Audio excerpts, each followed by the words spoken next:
Oh, goodness gracious. It's live. It's live. Oh, goodness, it is live. Lovely to see you all, folks. Hope you're doing well. Another fine day of Call of Duty-related shenanigans. Goodness gracious. Another fine day of Call of Duty-related shenanigans. And that's what we do best here. That is what we do best here. Good to see you all. Hope you had a cracking little time with it. Another, you know, another reasonably sized stream is the word I'm going to use. Obviously, we're kind of generally taking it easy until the release of Warzone, which isn't that far away, as many of you can tell. It's this Thursday on the 14th. Bloody lovely, right? Wonderful, beautiful, stunning. So until that point, we'll be doing a little bit of multiplayer, and honestly, not the longest streams in the world, I will be honest, but that's just because I'm focusing a lot on making videos at the minute. We'll get some longer streams around the release of Warzone, for sure. I need to get kills shortly after sprinting.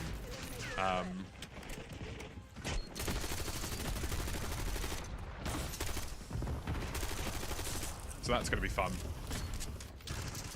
Oh my god, I've got some geezer. Geezer with a knife. Oh my god. Brother. Maybe this isn't the best map for this. Actually, I should have really just done this on Nuketown.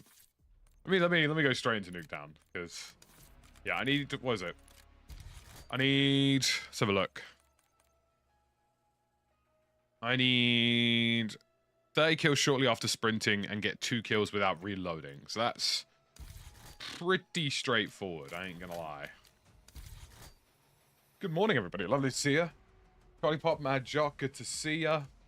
Darkstar, hope you're doing well, buddy. Hi, Lord of Terror. Ryan, good morning all, good morning all. Cracking little week for it. Cracking little week for it. It's going to be lovely. This is the build I'm using at the moment on the PU-21. I mean, it's nothing special. It should hopefully get the job done. How's the grind? Not too bad, dude. Like, honestly, like, it's definitely a little bit mind-boggling, but there's only so much you can do, right? You know? This is what he does.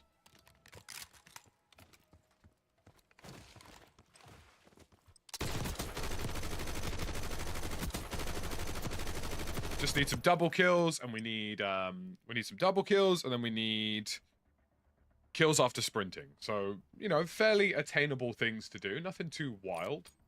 Nothing too wild. I also need to go to Classic, because I played some zombies yesterday, and for whatever reason, the gameplay HUD isn't per mode. It is just universally. Yeah, see, this is what's wild to me. Like, I don't need weapon information, equipment information. I don't need medals and notifications. I don't need the score feed. Yeah. Basically, don't bother doing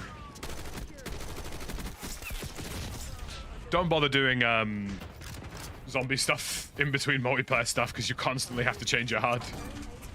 It's really annoying.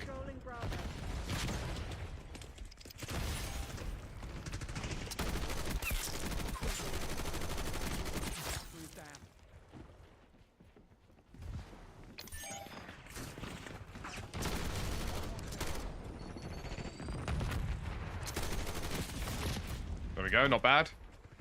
You and I, good to see you, buddy. Hope you're doing well. Good morning, everybody. Lovely to see you. Cracking little morning for it. Cracking little morning for it. Yesterday's video was another 1 out of 10. Thank you for the support on that one, by the way. Appreciate you.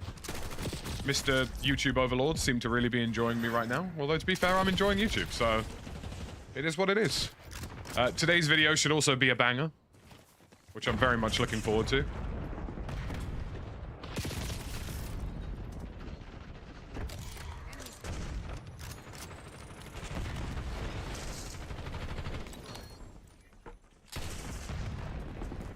Yeah, you should just be able to save your HUD preference per mode, like, you know, hold triangle for multiplayer, tap triangle for Warzone, whatever it so happens to be. Like, I want magnified for multiplayer. I'll probably change my HUD entirely for Warzone.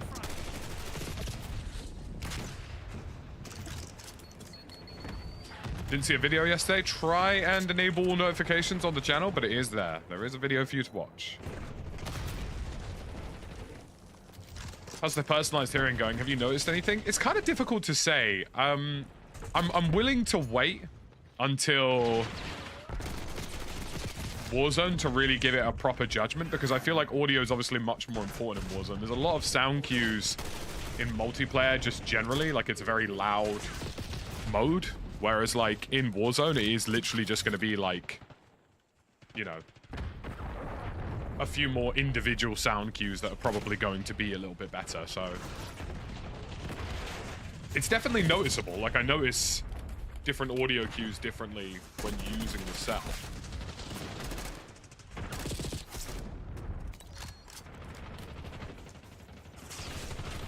But if it comes down to general competitiveness, I might go back to the over-ears instead of the earbuds for Warzone, but I'm not too sure yet.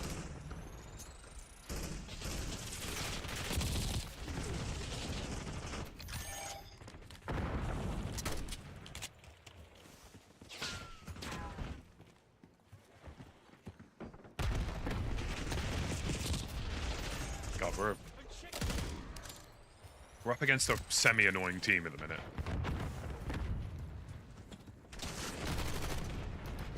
I've got teammates trying to get like rocket launcher kills and stuff, and it's kind of showing because they're just sort of camping. Enemy UAV inbound. Have I done snipers yet? No, but honestly, I'm not too worried about snipers. Snipers will be easy. I think SMG headshots are arguably the hardest. I've got a team of enemies who are just like holding the mid as hard as humanly possible, which is really difficult after I need to get kills out of sprint. Do you know what I mean?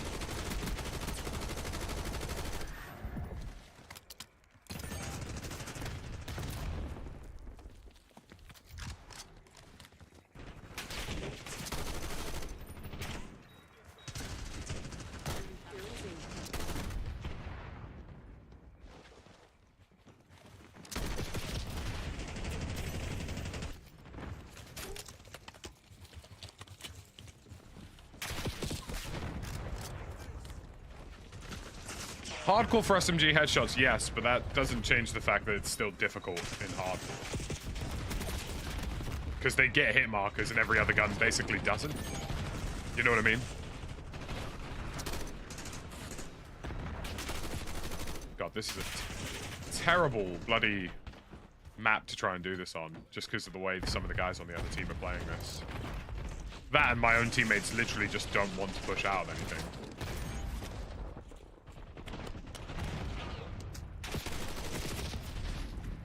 Oh, these guys are literally just camping and feeding us at this point.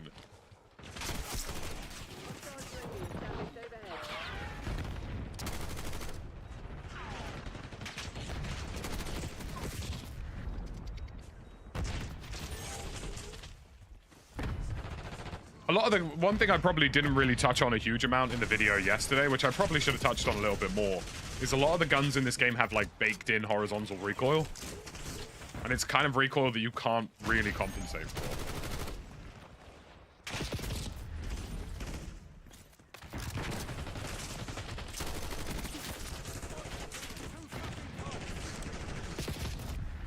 COD might be the only game where I face people who are like actively higher prestigious than me, and this is my full-time job.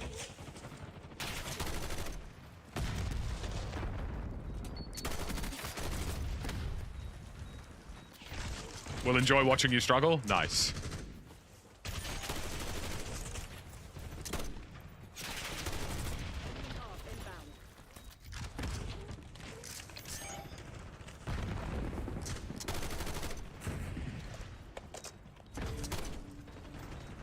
Taking Bravo underway.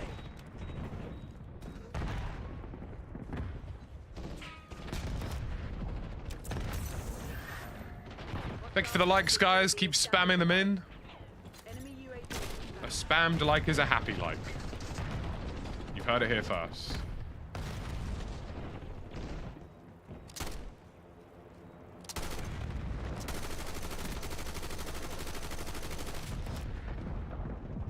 Taking B. Hey, let's see if I can see you, buddy. Appreciate you. Thank you for the kind words. We've got dudes like that guy.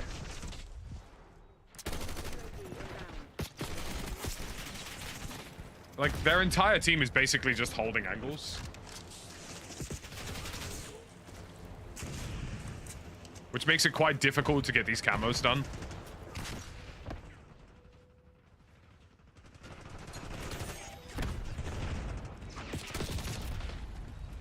Controlling Bravo.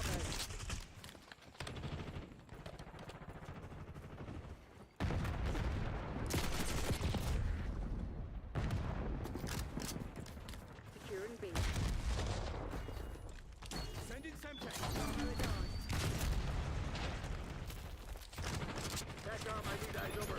I think I've got a couple of guys on my team who are all like actively camo hunting. And it just means that they're all like kind of victims to whatever the game has to put out.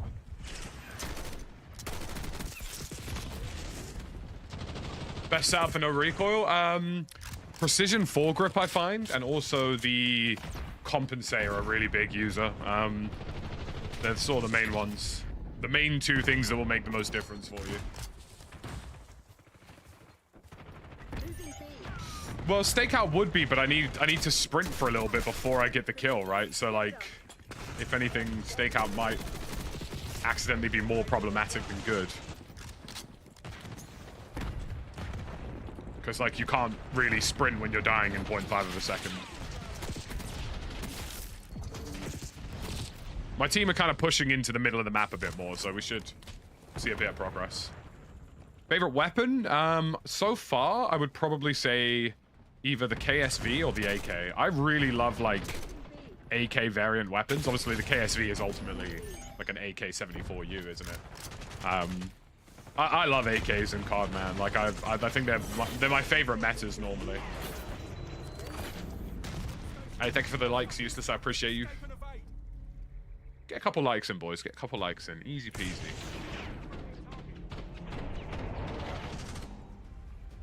Yeah, we're going to be on the Black Ops 6 engine, Eddie. So, Omni movement, new audio, new anti-cheat. Well, I say new, upgraded anti-cheat to some extent. It's a full engine port. So right now, it's on the older version of the Infinity Ward engine, the same engine that Modern Warfare 3 and Modern Warfare 2 used. It's moving to the Black Ops 6 engine. It's ultimately the same engine, it's just newer versions.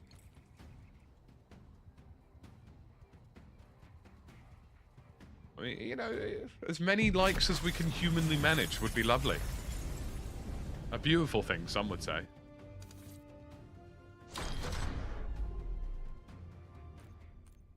I think we didn't do too badly. We got some of the challenges out of the way there. Or at least we made some progress on some of them. Yeah, I need... Yeah, that's easy. 30 kills shortly after sprinting. I need 7 more of those. 2 more kills without reloading 3 times, and then it's just like double kills, right? So, pretty straightforward stuff. Do I game on PC or console? PC. PC.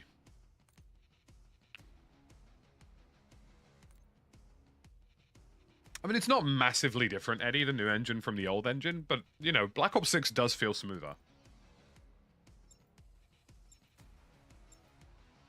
Like, it does feel substantially smoother.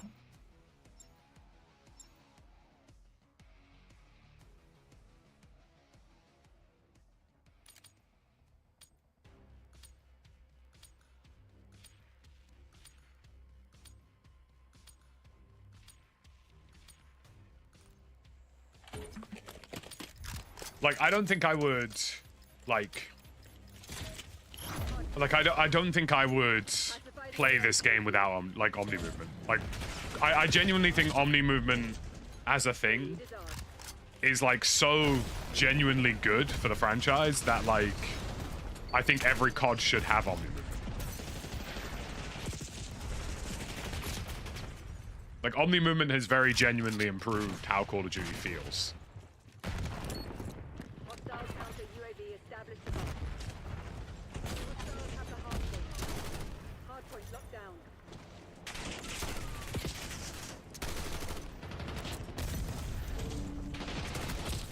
Captured the hard point.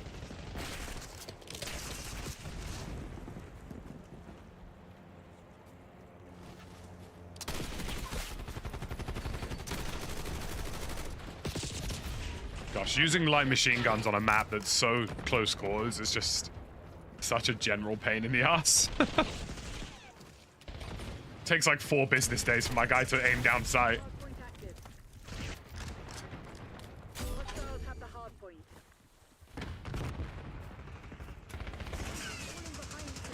COD should be arcadey though. COD has never been a military simulator, and it never should try to be. I mean, it's visually the same engine as Modern Warfare anyway.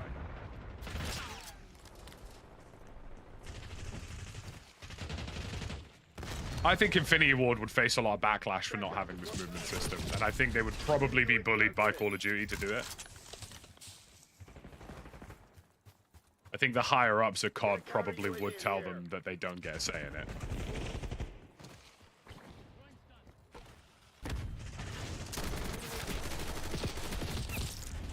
Enemy UAV inbound. Hardpoint located.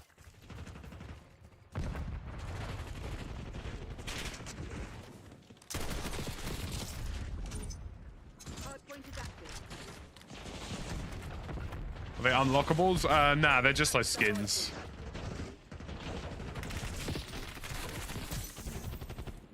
Omni definitely is the new standard for me. Yeah, I'd agree, bro. Like, I just don't think it can change from this. Like, it just feels too good. It feels too good to get rid of this system.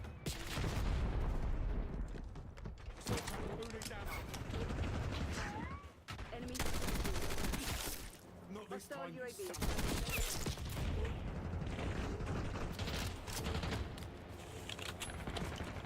Hardpoint locked down. Dude, the amount of nades, like...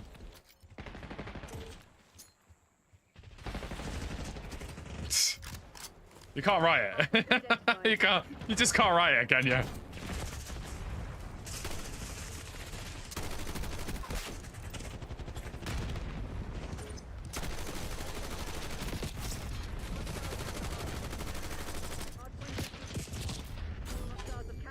Grenade spam is ridiculous. Yeah, it's been the worst part of COD for a number of years now. I just don't think they're ever going to change it.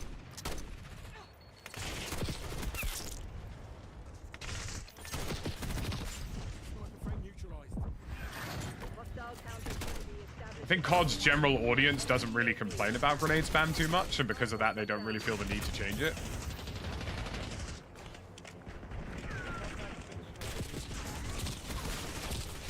Sliding down the stairs to get through like that is crazy. I think especially when they have much smaller maps this year, which they definitely do, like having substantially smaller maps bodes to more spam.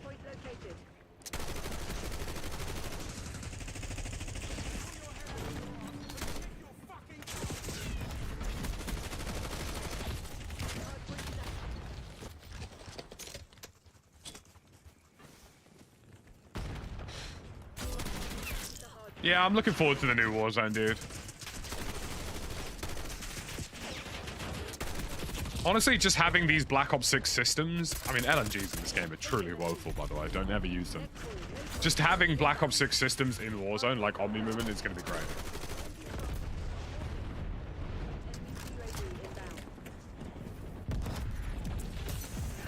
Molotovs do so much damage. Well, fire, generally.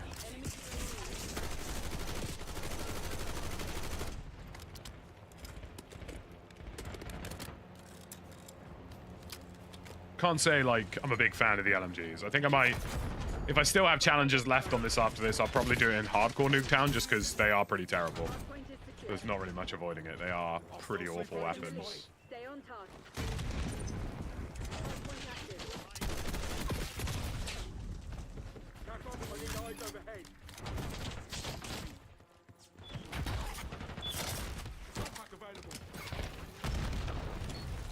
Hostile UAV established overhead.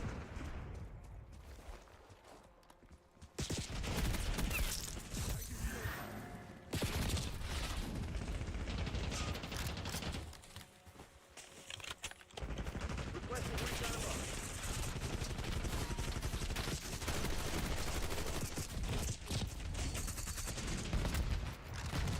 I love that they managed to turn the SMG successfully into the best assault rifles after one update. They basically went, right guys, we want SMGs to be the best again for like the 15th Treyarch COD in a row.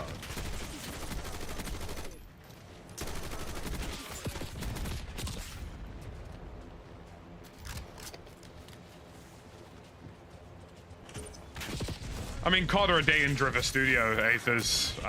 It's the most successful COD launch of all time, so they'll attribute it to stuff like Omni Movement, to be honest with you.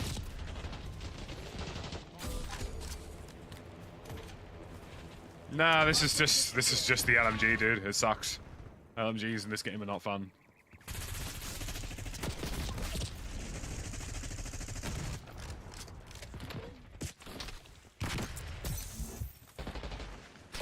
If I could make one request to Call of Duty, it's can we stop making every single surface and wall in the game penetrable? Hostile UAV established overhead.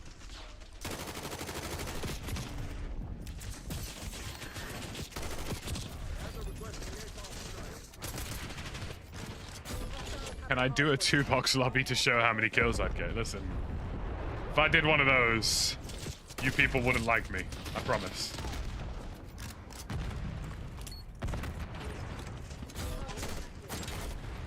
I have no doubt in my mind that had I been doing that this whole time I've been streaming, I probably would have had Dark Matter a week ago.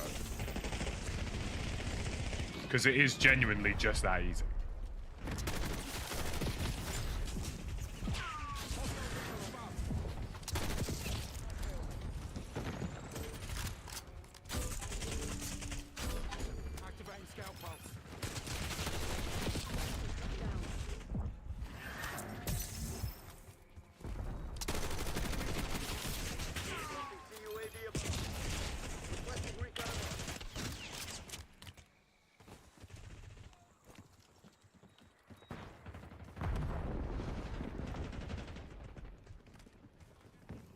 Hardpoint identified.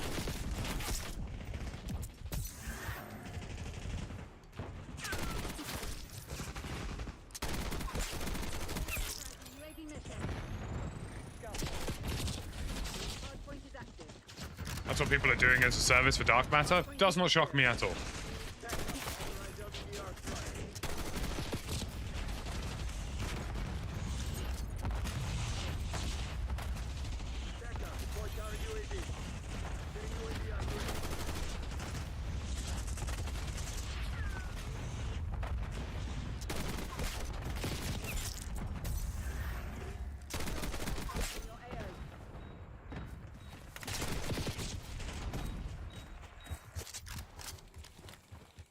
Feel that?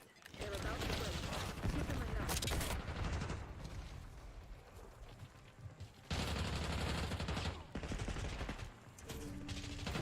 Hardpoint located.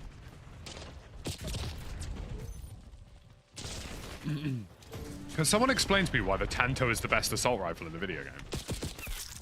Hardpoint active. Hostiles have the hardpoint. Hardpoint is down. Hostiles attacking the hardpoint. Enemy UAV inbound.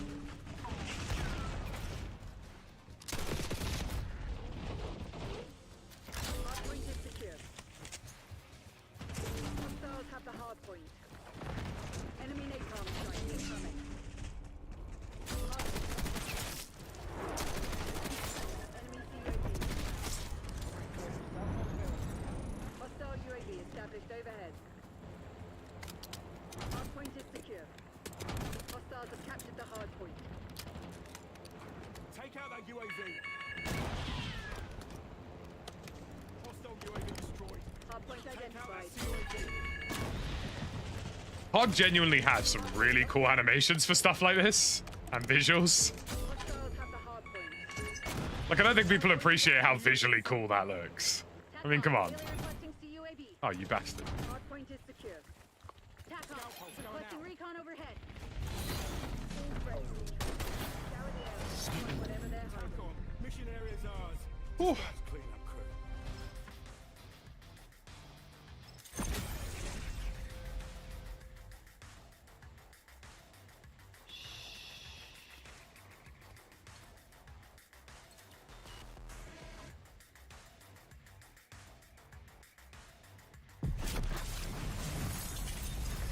That's a good view of under the map.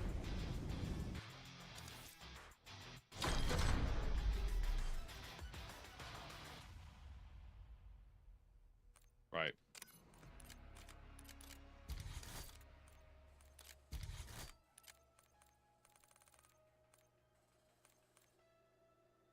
Okay, I just need 4 more double kills.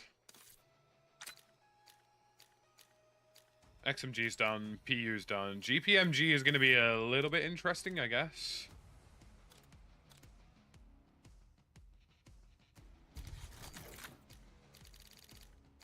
Honestly, I think all I'm going to do with this is I'm just going to go muscle break, long barrel, foregrip.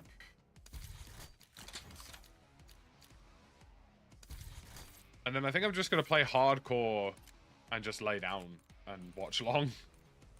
I think it's a pretty easy way of doing this.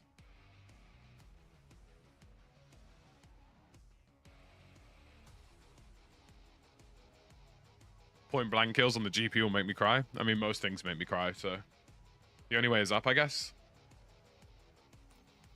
But, you know, what doesn't make me cry is getting lots of likes.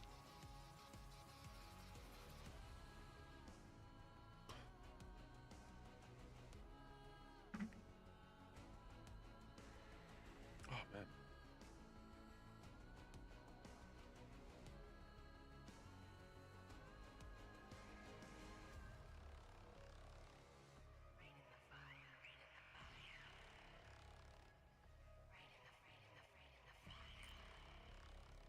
But that's fine. Honestly, I'm not too worried about snipers. I probably will just hold long. Genuinely, like, if I showed you guys what one of those lobbies looked like, I think you'd have a panic attack.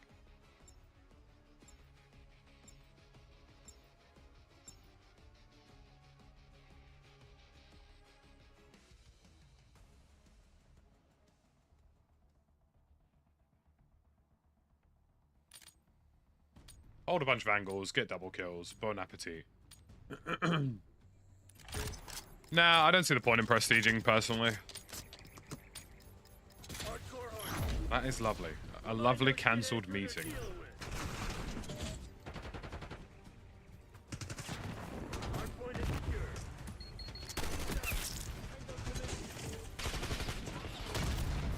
Who throws an enemy grenade down a corridor there?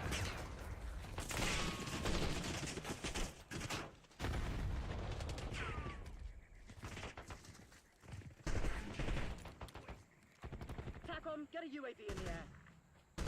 Assaulting. Kill.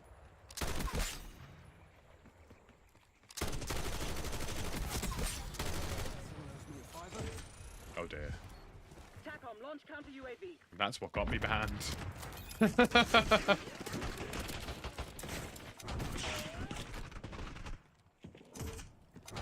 watchdog helo to migrate. Scout pulse activated.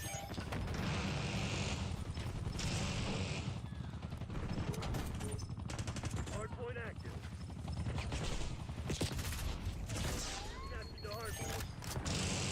Yeah, honestly, the headshots are the hardest part sound. Like, getting the headshots to gold out of the way are just the long part. After that, honestly, like, everything generally becomes much more tolerable.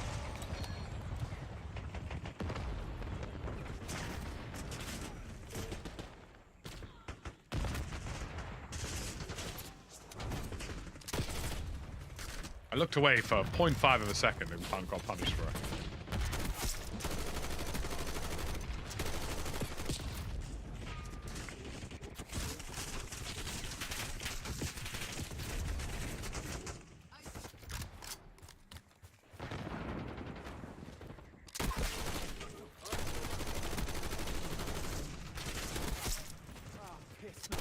Friendly down. Whoopsie. I shot a friendly by accident, and then he went out of his way to kill me.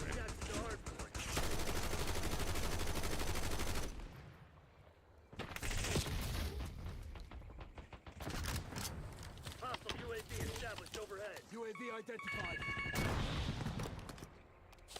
UAV destroyed. Yeah, I would agree with that. I actually prefer the look of Dark Spine too.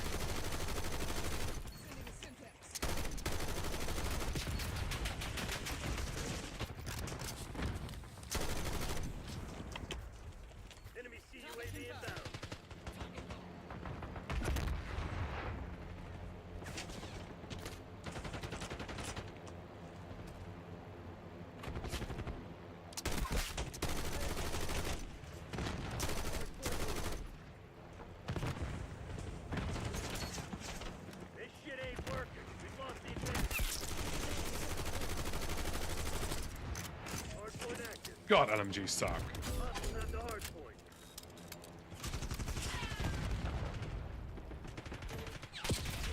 LMGs are just not fun, like, in any way, shape, or form.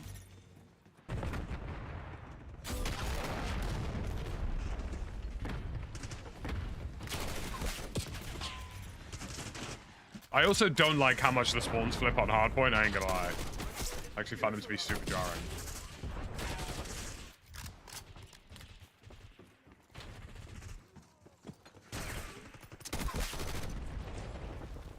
We've taken control.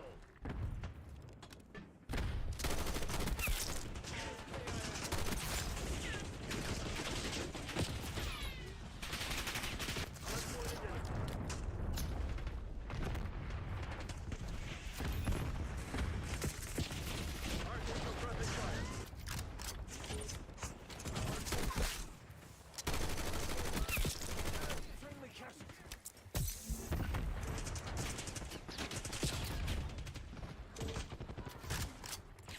I hope double kills are done.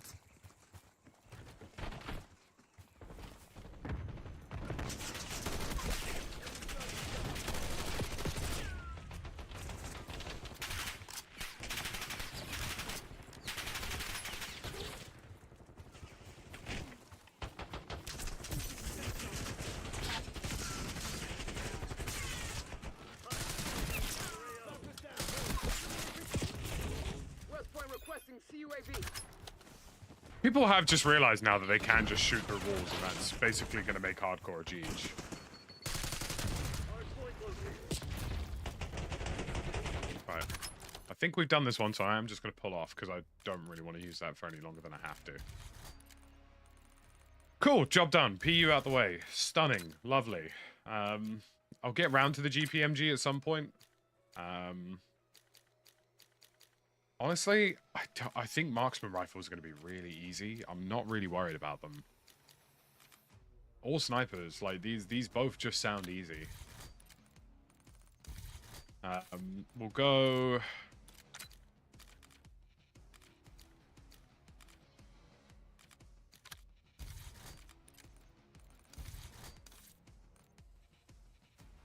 If I'm going to do anything, I'd say... I'm actually just going to do, like, slightly more normal lobbies today. And just do the Marksman rifles. Because at least with those, I can actually have, like, 0.5 of a second of fun. Do you know what I mean? Hello, Jade. How we doing? Yeah, why not? Why not? We'll go regular hardcore, and I'll just spam headshots with these bad boys. I'm not even gonna bother with like Nuketown or anything. Like I'm just gonna go straight up like hardcore, hardpoint, or domination. Because at least this way I can actually like not lose full. Do you know what I mean? Just get some nice little visually appealing headshots. Call it a day.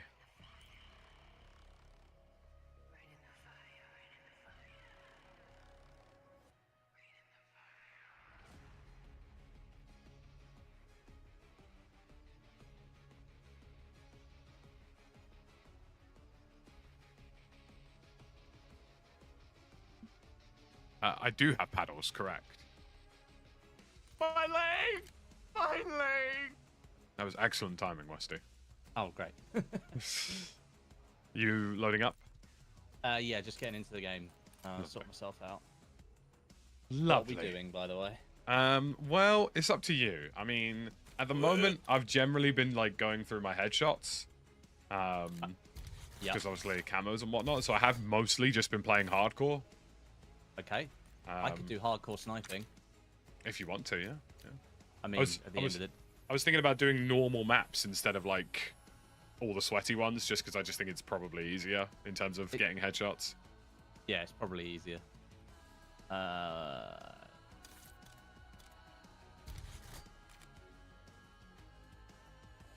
good to see you all, guys. Hope you're doing well. Sound, hello, Terra, the young Jadeling, good to see you.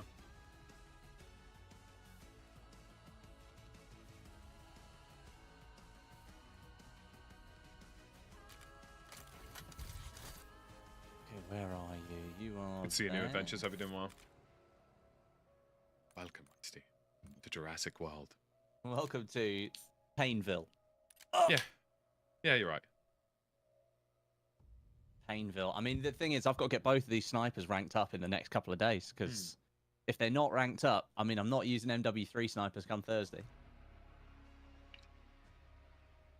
It's a good way of thinking about it. Mm-hmm. Did you see? Battlefield 2042 was released 3 years ago today via early access. 3 years ago! God, the darkest of times. Mm. I try not to think about those days. I was like, incredible marketing. Shame about the game itself. Do you remember when we got showed the trailer for the first time? Yeah. Absolutely crazy. Like for those of you who are unaware, like obviously a handful of us creators got shown Battlefield 2042's trailer early. And we all just sort of sat there and thought, holy crap, like we're so set up for the next 2 years. Like, because the first trailer was phenomenal. Like the first trailer was so good. It was pretty much fire. But, hey, then we are where we are now. Yeah. Like we were both sat there thinking like, holy crap, we've just got Battlefield 3 on steroids. This is incredible. Like, it better be that this time. I'm actually going to pull us out of that lobby because if they think I'm playing with a bunch of clan sweats, then they've got another thing coming. Lucky, where's your 4-box account? Come on. Westy, I'm not even bantering. I'll pull it out right now. You don't think I will? You don't think I will? You don't think I will? Right. I'll just go get myself started. It'll be 1 second. Go for it. And yes, for those of you who asked, I did indeed miss my mouth.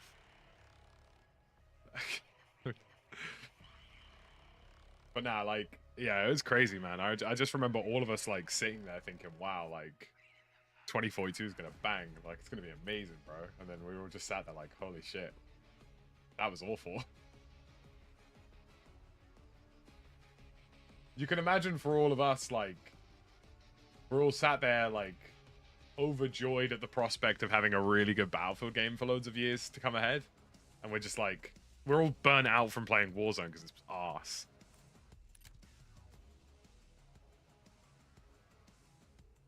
But yeah, quite the experience. I mean, Lowtown isn't the worst. We can live with it. Ah, yes, I have to play against a man called Nightmare. Very good. Like, if you just watch that first 2042 trailer, like, bearing in mind, none of us had, like, played the game. None of us had been invited to early access to play the game. Like, we'd only just seen the trailer. Like, we were all just sat there like, holy shit, like, this is going to be amazing. Like, and then, yeah, like, we were as disappointed as the rest of you. Yeah, I actually play a lot of Arma Reforger in my spare time, James. I actually really like Arma Reforger, especially the WCS servers. Alright, Lucky, I don't know any of these maps. God help me. Everybody rush down middle and die, usually. Zone Charlie locked down. Basically every COD map. We've claimed the advantage. Now hold it. You know what I mean? Yeah, I got one. Oh! Oh! Just got you. I'm dead. I just watched you fold like a deck chair. Oh. It's one of my favorite things to do in videos, is to react to being shot. Oh. Have you seen that, there's a lady who does Minecraft, but she does it with like a haptic suit that electrocutes her? No. That is hilarious. Like, honestly, she sounds like, you know Tom from Tom and Jerry? Oh, Like, yeah. She sounds like that when she's being electrocuted. Like, it's just like... Yeah, pretty much. It's absolutely... It's the funniest thing. Things you love to see. Pain. Like, Westy, you've been thrown in the deep end of multiplayer, and, you know... I mean, hardcore's not bad. I mean, like, you just hold it's angles. fine. Yeah, you just hold angles and you just know that you're going to die. That guy just got killed by a shotgun, like, 20 meters away. That's insane. Blimey. Ain't your day, mate. Move up. Marksman is down. Controlling Bravo. Don't go anywhere. Oh, the no-scope. Don't go anywhere.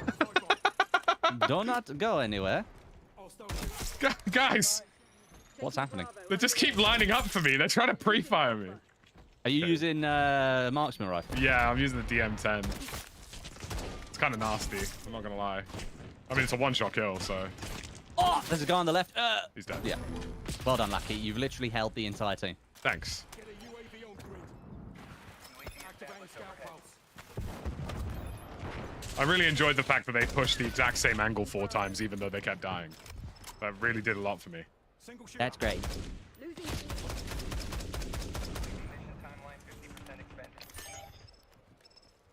I'm an absolute sucker for a DMR too.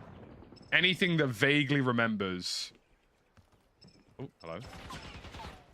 There's a man here, Westy. Oh, man. Aiming.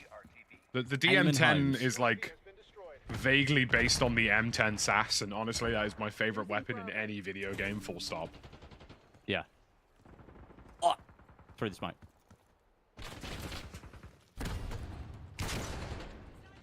Flashbang.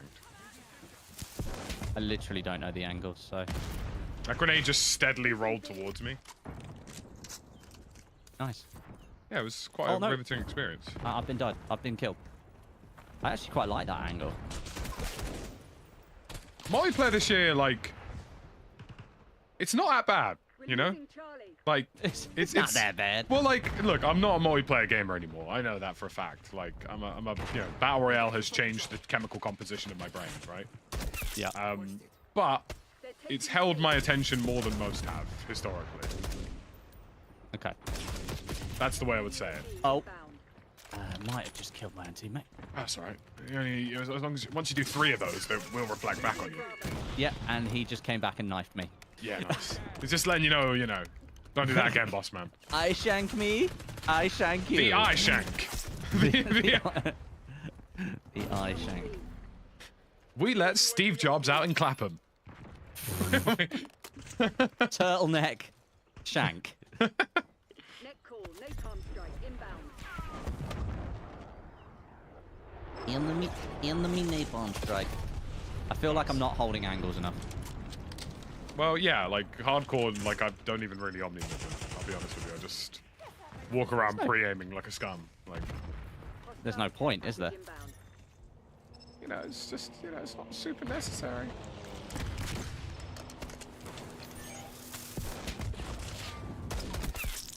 I mean, you know. Get one of those Mr. Beast style videos. I put an Apple tech executive in Hackney. Well, to be fair, I did just buy a new Apple product. Guess Did who you? bought a new Mac Mini with their M4 Pro? Oh, what oh, well, very good. The tiny boy. The tiny boy. Do you know why, Lackey? Go on. Because it's good enough now Hostile that you can sentry play active. Steam games running on Apple's emulated coder, so that you can just play all your Steam games on a Mac. So last night I was playing City Skylines on a 55-inch OLED TV in my living room with a Bluetooth mouse and keyboard sat back, and you couldn't even hear the Mac running behind the TV. You couldn't hear it. It's quite big brain. I mean, it's great. I mean, the reason that it's such a good deal now is because it comes with a minimum 16 gig of RAM, whereas Apple used to only ship 8, the heathens. But bastards. 16 gig because of Apple Intelligence. But that also means if you don't use Apple Intelligence very much, you've just now got 8 gig more RAM than you had before.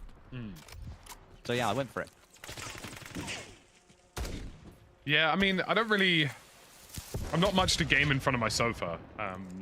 Not out of choice, just because like I at the moment I've spent so much time on Black Ops, I just try and get away from my desk as fast as humanly possible.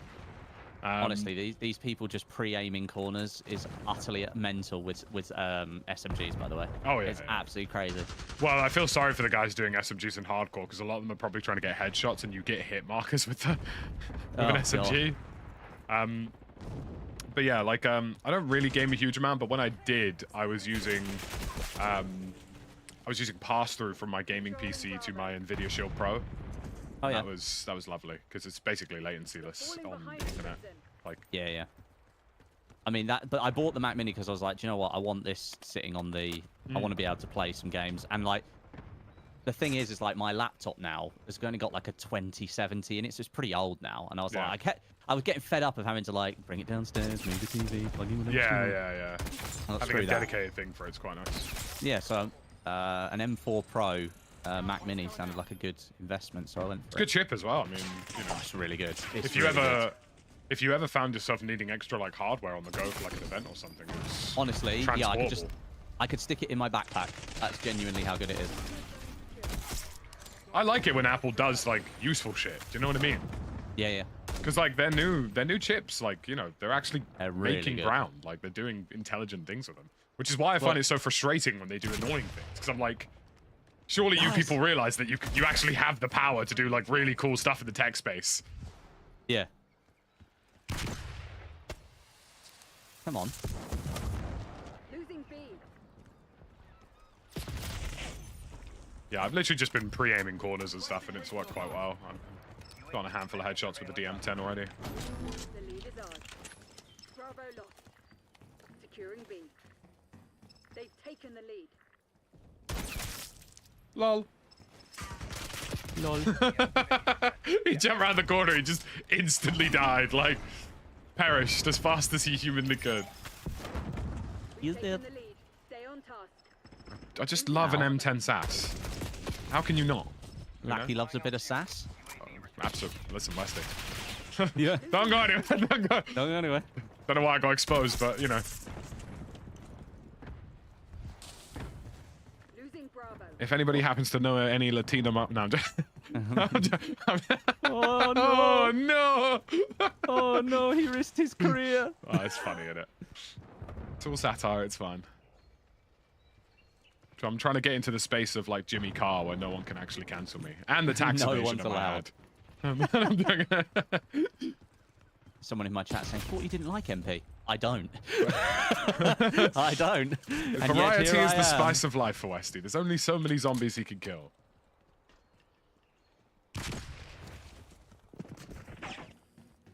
Enemy UAV inbound. Hostile counter UAV established above. Losing B. Yeah, these 22 damage headshots. Take out that UAV. Bloody hell! What weapon are you using? I'm trying to snipe. I got to rank up the snipers, man. Ah, right. Take out that CUAV. Might not be the one. That's all I'm saying. Well, you can probably get a 4x sight on them. I've got like a pretty low zoom optic. Counter UAV front. Moving on to B. Oh, it keeps despawn. The counter UAV keeps despawning before I can destroy it. Isn't that one of the big complaints about trying to do the launcher camos in this game? Yeah, so you have to get like a bunch of score streaks, and then like once you've done that, you have to get like direct hit kills with the launchers. Hostile UAV Yeah, established yeah. People overhead. just literally randomly spray in your direction in this mode and just hope to high hell that one shot connects. Because Yeah, as soon pretty as it much. does, they get a kill. Yeah, that's pretty much it. Hostile counter UAV established above. Enemy UAV inbound. I love that. I love that. I'm doing so well on bottom of our leaderboard. Charlie. Let's go, Wesley. Yeah. I can't even ADS quick enough. That's my problem. Yeah, that's honestly sniper ADS in this game is, well, it's designed for Warzone. Do you know what I mean? Yeah. Like I think it's deliberately like 400 milliseconds. Yeah, so that it's ready for Warzone. CUAV.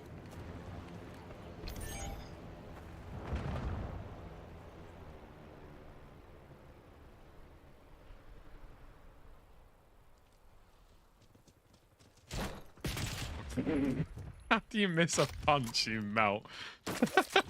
Oh no. He had all the time in the world, and he still bottled it.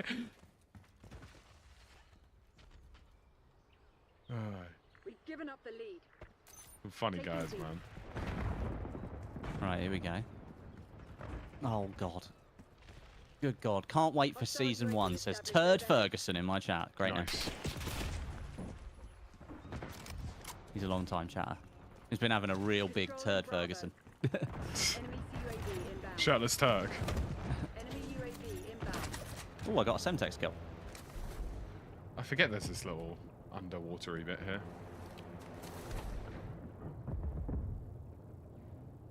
They're walking all over you. Have some goddamn pride. And we know they're walking all over Taking us. B.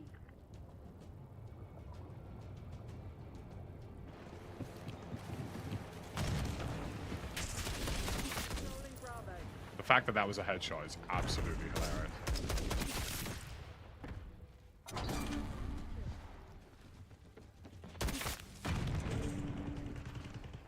Losing B. Mover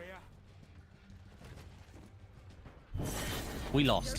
I think we lost Westy. I think we lost. My bad. I'll try better next time. It's okay. We only lost by 10 points. It's all good. Is this going to be the one where they all lined up for me? Nah, what a shame. This guy has been abusing one-shot SMGs. The funny thing is that I'm pretty sure the Jackal, like... Look at that. I mean, look, at that range. At that range. And that's hardcore. Mm-hmm. Do-do-do-do-do. Apparently, check out the thermal 6x for snipers, Westy. If the tooltip is correct, it doesn't have scope glint. Yes. There. Ooh, thank you. It's almost like it's on that video that I did about the attachments you need for Warzone. Right. Okay. Yeah, I didn't watch that. Okay, you should probably watch that at some point. So what is it? I don't even have it unlocked. That's the problem. No, you probably won't. Thermal 6x. It's ranked at SVD level 40. Can't wait. Guess what rank my SVD is? 0. It's actually the crazy part about that thermal 6x is that it doesn't have, like, it's not a bulky optic and it doesn't take up a huge amount of the screen. So, like, it's, like, surprisingly powerful because it just doesn't take up any screen space. Interesting. Oh my god, Babylon. Jesus Christ. I mean, that's Babylon. probably Babylon. not the map you want to do sniping on, I'll tell you that much. Oh, brother, I'm just here to try and do whatever the hell I can do. Okay? I've been here getting battered time and time again. Oh, dear. It's just never not going to be funny, is it? Like, it's... No. Okay, Lackey, let's talk about the football game on Sunday. It wasn't a classic, was it? Not particularly, no. Like, it's two teams who'd rather not get a loss than get a win, do you know what I mean? Yeah. Well, yeah, and almost for completely different reasons. Like, Arsenal cannot afford to not win, or not lose. can't afford to lose. But you guys, equally, a win would have been fantastic, but, like, you needed to keep pace as well. So take the draw. Yeah, it's just a business decision game, do you know what I mean? Business decision. That's literally all it is, yeah. Checking this off as a bit... I mean, you know... I'm dead already. I will say credit to our manager, though. Like, the fact that we're even remotely in the realms of competing against top teams again is great. Yeah, he's done a good job. Like, and then we're so early still as well, do you know what I mean?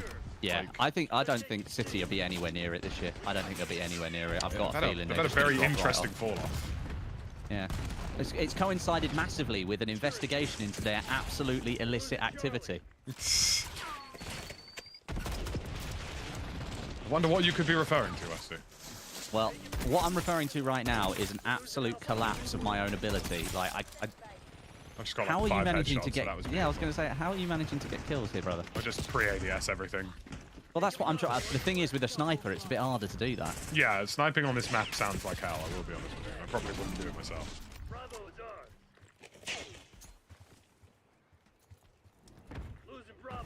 But yeah, no, it's nice, like, I don't know, like, it's just the fact that we can even go into games anymore against teams who are obviously, you know, been up there the past couple of seasons and say that we can comfortably play alongside. Have you seen? It's this season, dude. Everyone's taking points off of everybody. Yep. Like, it's really close. I know Liverpool are out in front, but Barclays. Yeah, but Liverpool have basically played Burnley 10 games in a row, so, you know, I mean, they were going to win most of them.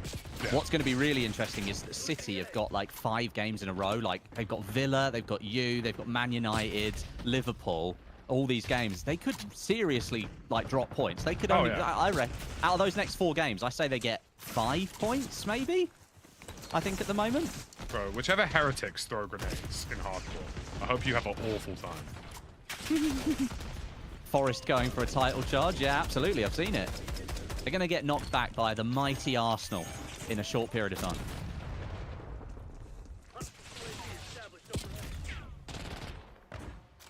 Can this map just, like, flip our spawns, please? Because this is just annoying to Honestly, play. mate, these maps are rough as hell. Like, most of these multiplayer maps are so bad. Yeah, I don't even, like, this is the thing. Like, I don't even want these maps. I'd rather play, like, Skyline or something, because at least I know I can get headshots on that. Lucky, I guarantee you, I know why we've been given these maps this year. They won't do any remaster maps, because what's coming next year? The remaster. So they'd given us all the shitters that were given the thumbs down for an actual game, and they were like, oh crap, now we're going to do the remaster next year. Bring back all the shitters. How has this game been? Like, I don't understand. Development of this game has been 4 years, and I'm like, how did you go 4 years and you made maps this There's a guy basically just sitting at a point where, like, it's... Yeah, I've had to, like, pre-fire him to even get him off. Get rid of him. Yeah, we are completely and utterly spawn capped right now. Yeah, it's really stupid. Yeah, there's nothing we can do. This is why people don't play COD. Like... This is awful. How are we just stuck in this spawn constantly? I don't understand. And I wonder what's on the other team, Wesley. Ah, people with multiple prestiges above me, which means they're basically jobless. Like... Jobless men. What the hell am I seeing, bro? Prestige 75, bro. Like, what? How much free time have you got? I mean, that guy's just straight up walking around corners, cutting people down. Guys, I got 2 kills in a row. A double kill. Legit. Bro, flip these spawns. What are we doing? Why are we Do you stuck know in what's this great? corner? It's fine. I'm gonna do what COD hates. No. Do you know Activision? Go toss one, mate. Honestly. That's what your SBMM does, you silly little bastards. Enjoy it. Face the consequences of your actions. Face the cons. I'm not even joking, dude. So like I've been doing this camo grind and I've had like I would say nearly 60% of my games don't finish. People just leave. People just leave. They just go, yep, this is sway lobby. I'm out. See you later. But that's the point. Like, surely, where's ADS? How do I reduce my ADS time in this game? With snipers, I don't think there's a huge amount of options. No, there isn't. This is what I want. Skyline, perfect.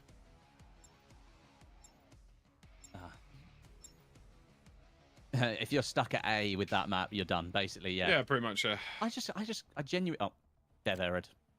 Oh! Let me know when you're Dev back. errored. So you've just been farmed and now you've been dev errored, Wesley. Would you But I've been- come back to but I've enjoy been this experience? I've dev errored back to just the menu. Yes. You will have to relaunch your game, though, because it won't load a map. Oh, lovely. Alt F4. Pretty much. And launch pad on it. 4 years in development, guys. 4 years. 4 years, and we got the world's smallest map where you get stuck in spawn. Brilliant. That's what happens when you create video games via data that suggests everyone likes shipment, but actually everyone hates shipment, and the only reason they play it is because your grind is abhorrent, and the only way to get the good stuff is to play those crappy maps because it's the highest points per second.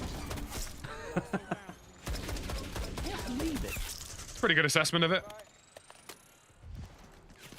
It's what's been happening for like ever since MW19 came out, right? That's pretty much how it's been. Yeah. No one likes the grind, so nobody does like, you know, nobody wants to. Everyone is trying to find any way to shorten the grind. That's how it's working, right? Yeah, pretty That's much. what everyone's doing. They're like, right, how can I min-max this as much as possible? Not even like, oh yeah, look, I found this cool way to rank up a bit faster. I've already told chat, like, to get this done, I will quite gladly 2-box the rest of it. I just don't care anymore. Like, I've reached a point where I just don't give a toss. Like, Yeah. what the hell do you mean I need to get baseball bat kills in a lobby where some Donny thinks he's Scump reincarnate, bro? Like, It's ridiculous. I think I would have to do lines of the Colombian in order to catch up. Oh, can we talk about David Coop, please? Oh, that's so funny, dude. He is 100% at an afters, like, Yeah. filming that, which is insane. But not only that, during COVID as well. That and afters during COVID, talking about how he thinks a manager's a knob. Yeah. Well, Knob's putting it politely. Regular day at the Barclays, that's what that is. A regular day at the Barclays. That's all I ask. Will never happen.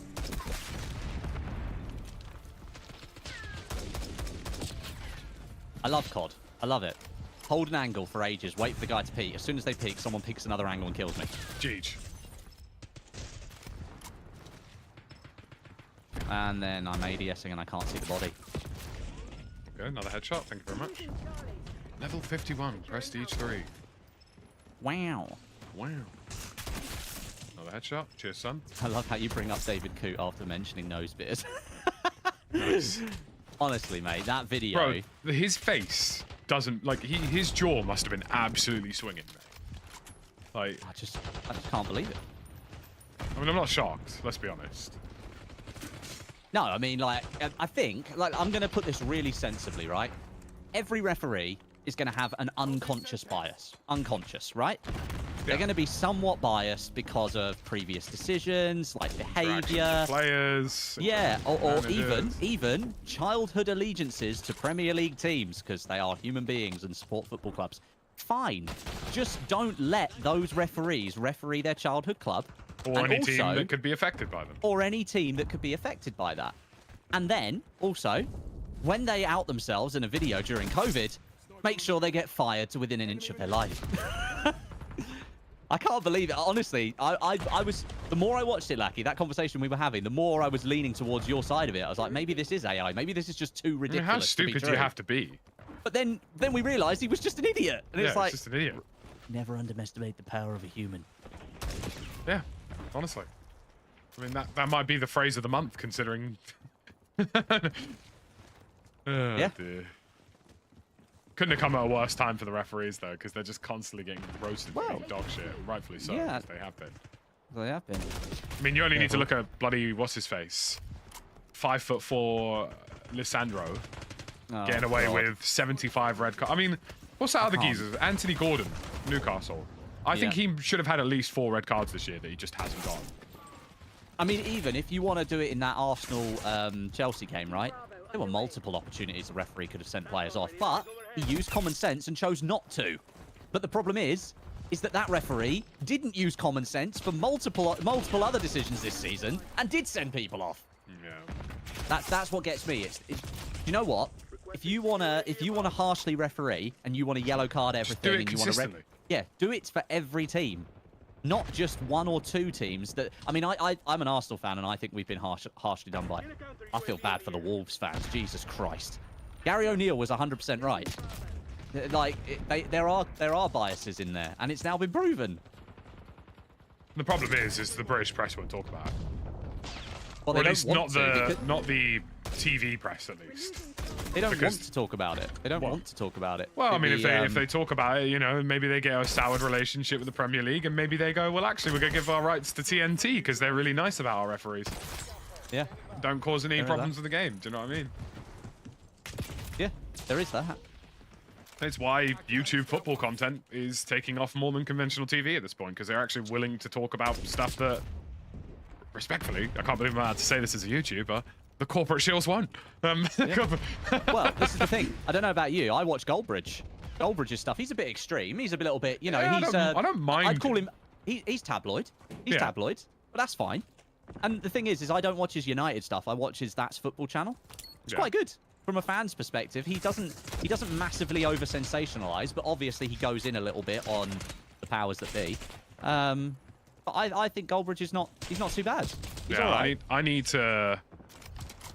Listen, I've already decided, you know, when I sack off Call of Duty YouTube, I'll do Chelsea YouTube. Because, good God, what is that geezer's name? Who's that one that God, we yeah. have?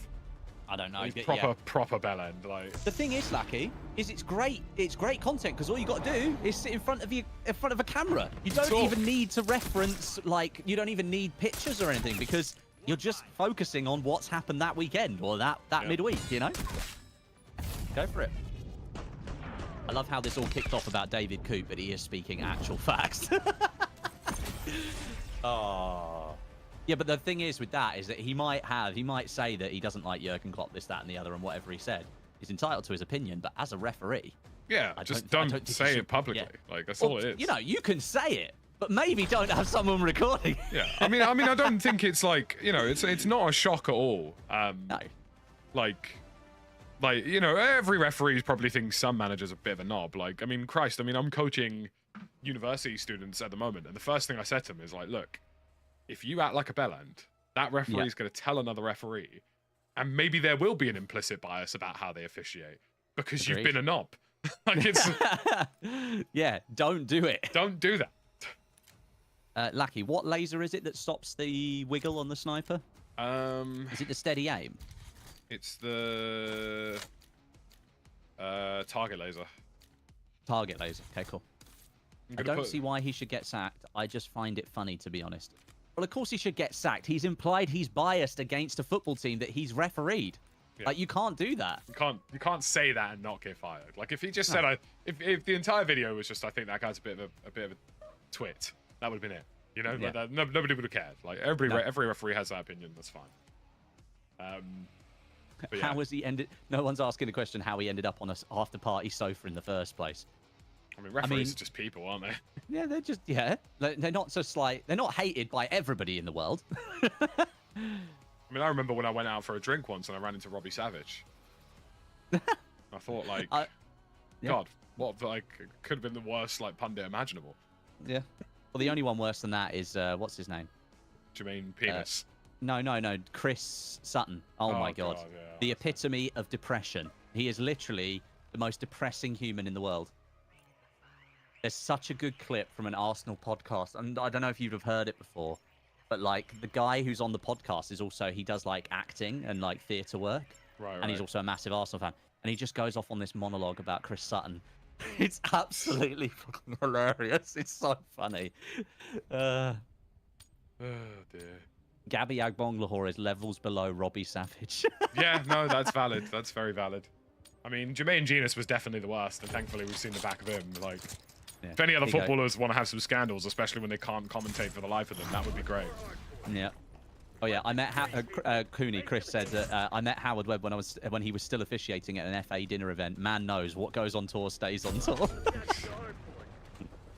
Oh dear. I think the favorite footballer I've met is Joe Cole. Joe Cole. What a guy.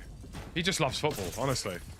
And you knew that when he was a player as well, because obviously he left Chelsea, he went everywhere really, just to carry on playing football for substantially lower fees. Yeah.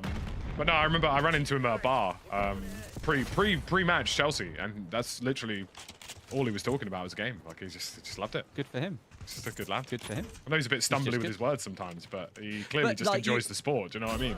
Well, this is the thing. I think there are a lot of pundits that just enjoy the sport, but like, there's this inherent push from all the media companies to be like, you need to create some narrative. You need to say something edgy so that we can turn it into a TikTok and post it and get more impressions. Genuinely, that's what I feel like. YouTube in short form has without a doubt poisoned their coverage. Yeah, absolutely. I mean, the fact that you can now watch the Premier League highlights on YouTube before you can watch them on Match of the Day tells you all you need to know, really. What? Sean Goater, goat in his name. Sean Goater might be Manchester City's greatest ever player after the end of this season, when everyone realises they've cheated their way to the Championship 17 times. Do it for Sean Goater. Just trying to have a pint with Sean Dyche, you know what I mean? Utter woke nonsense. Utter woke nonsense. See, there's a few people in the chat that are like, well, so he can't say what he wants to say. He can say whatever he likes, but Just he's a not on referee. He's a referee. It brings the game into disrepute. Yeah. If it wasn't a competitive thing, if he was like refereeing like as a joke or something, you know, like he was just doing charity work or whatever, he could say whatever he likes and do whatever he likes because it doesn't matter. There's no professional outcome. You have to think, these football clubs they're up for hundreds of millions in profit or revenue every year. If you've got referees with biases that are then going out of their way to basically say, I'm going to stop them from winning, that's robbing them. That's robbing them of cash. And you've got to think, like, if Manchester City win the Premier League, you know they get bonuses from their sponsors. You know it. And, like, so if Liverpool also have those bonuses written into their contracts and then they don't win because of dubious refereeing decisions, those clubs could basically turn around and start suing and be like, well, you've now admitted a bias against our club, and we lost all the games that you refereed. Yeah, so and they definitely will do that. Like, football clubs would sue if it came down to it.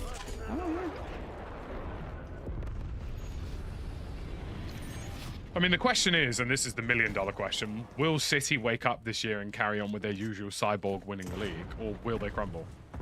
Well, I think De Bruyne is on the way down. I don't know how you feel about that. Yeah, I agree. feel like I think De Bruyne he's past his prime. I still think he's got it in him to have a couple more good seasons, but I genuinely think he'll be off to Saudi at the end of this year. I think he will. Either Saudi or MLS, and he'll do a Messi, you know? Well, the other thing as well is just like, you know, for me, they've become too dependent on Rodri.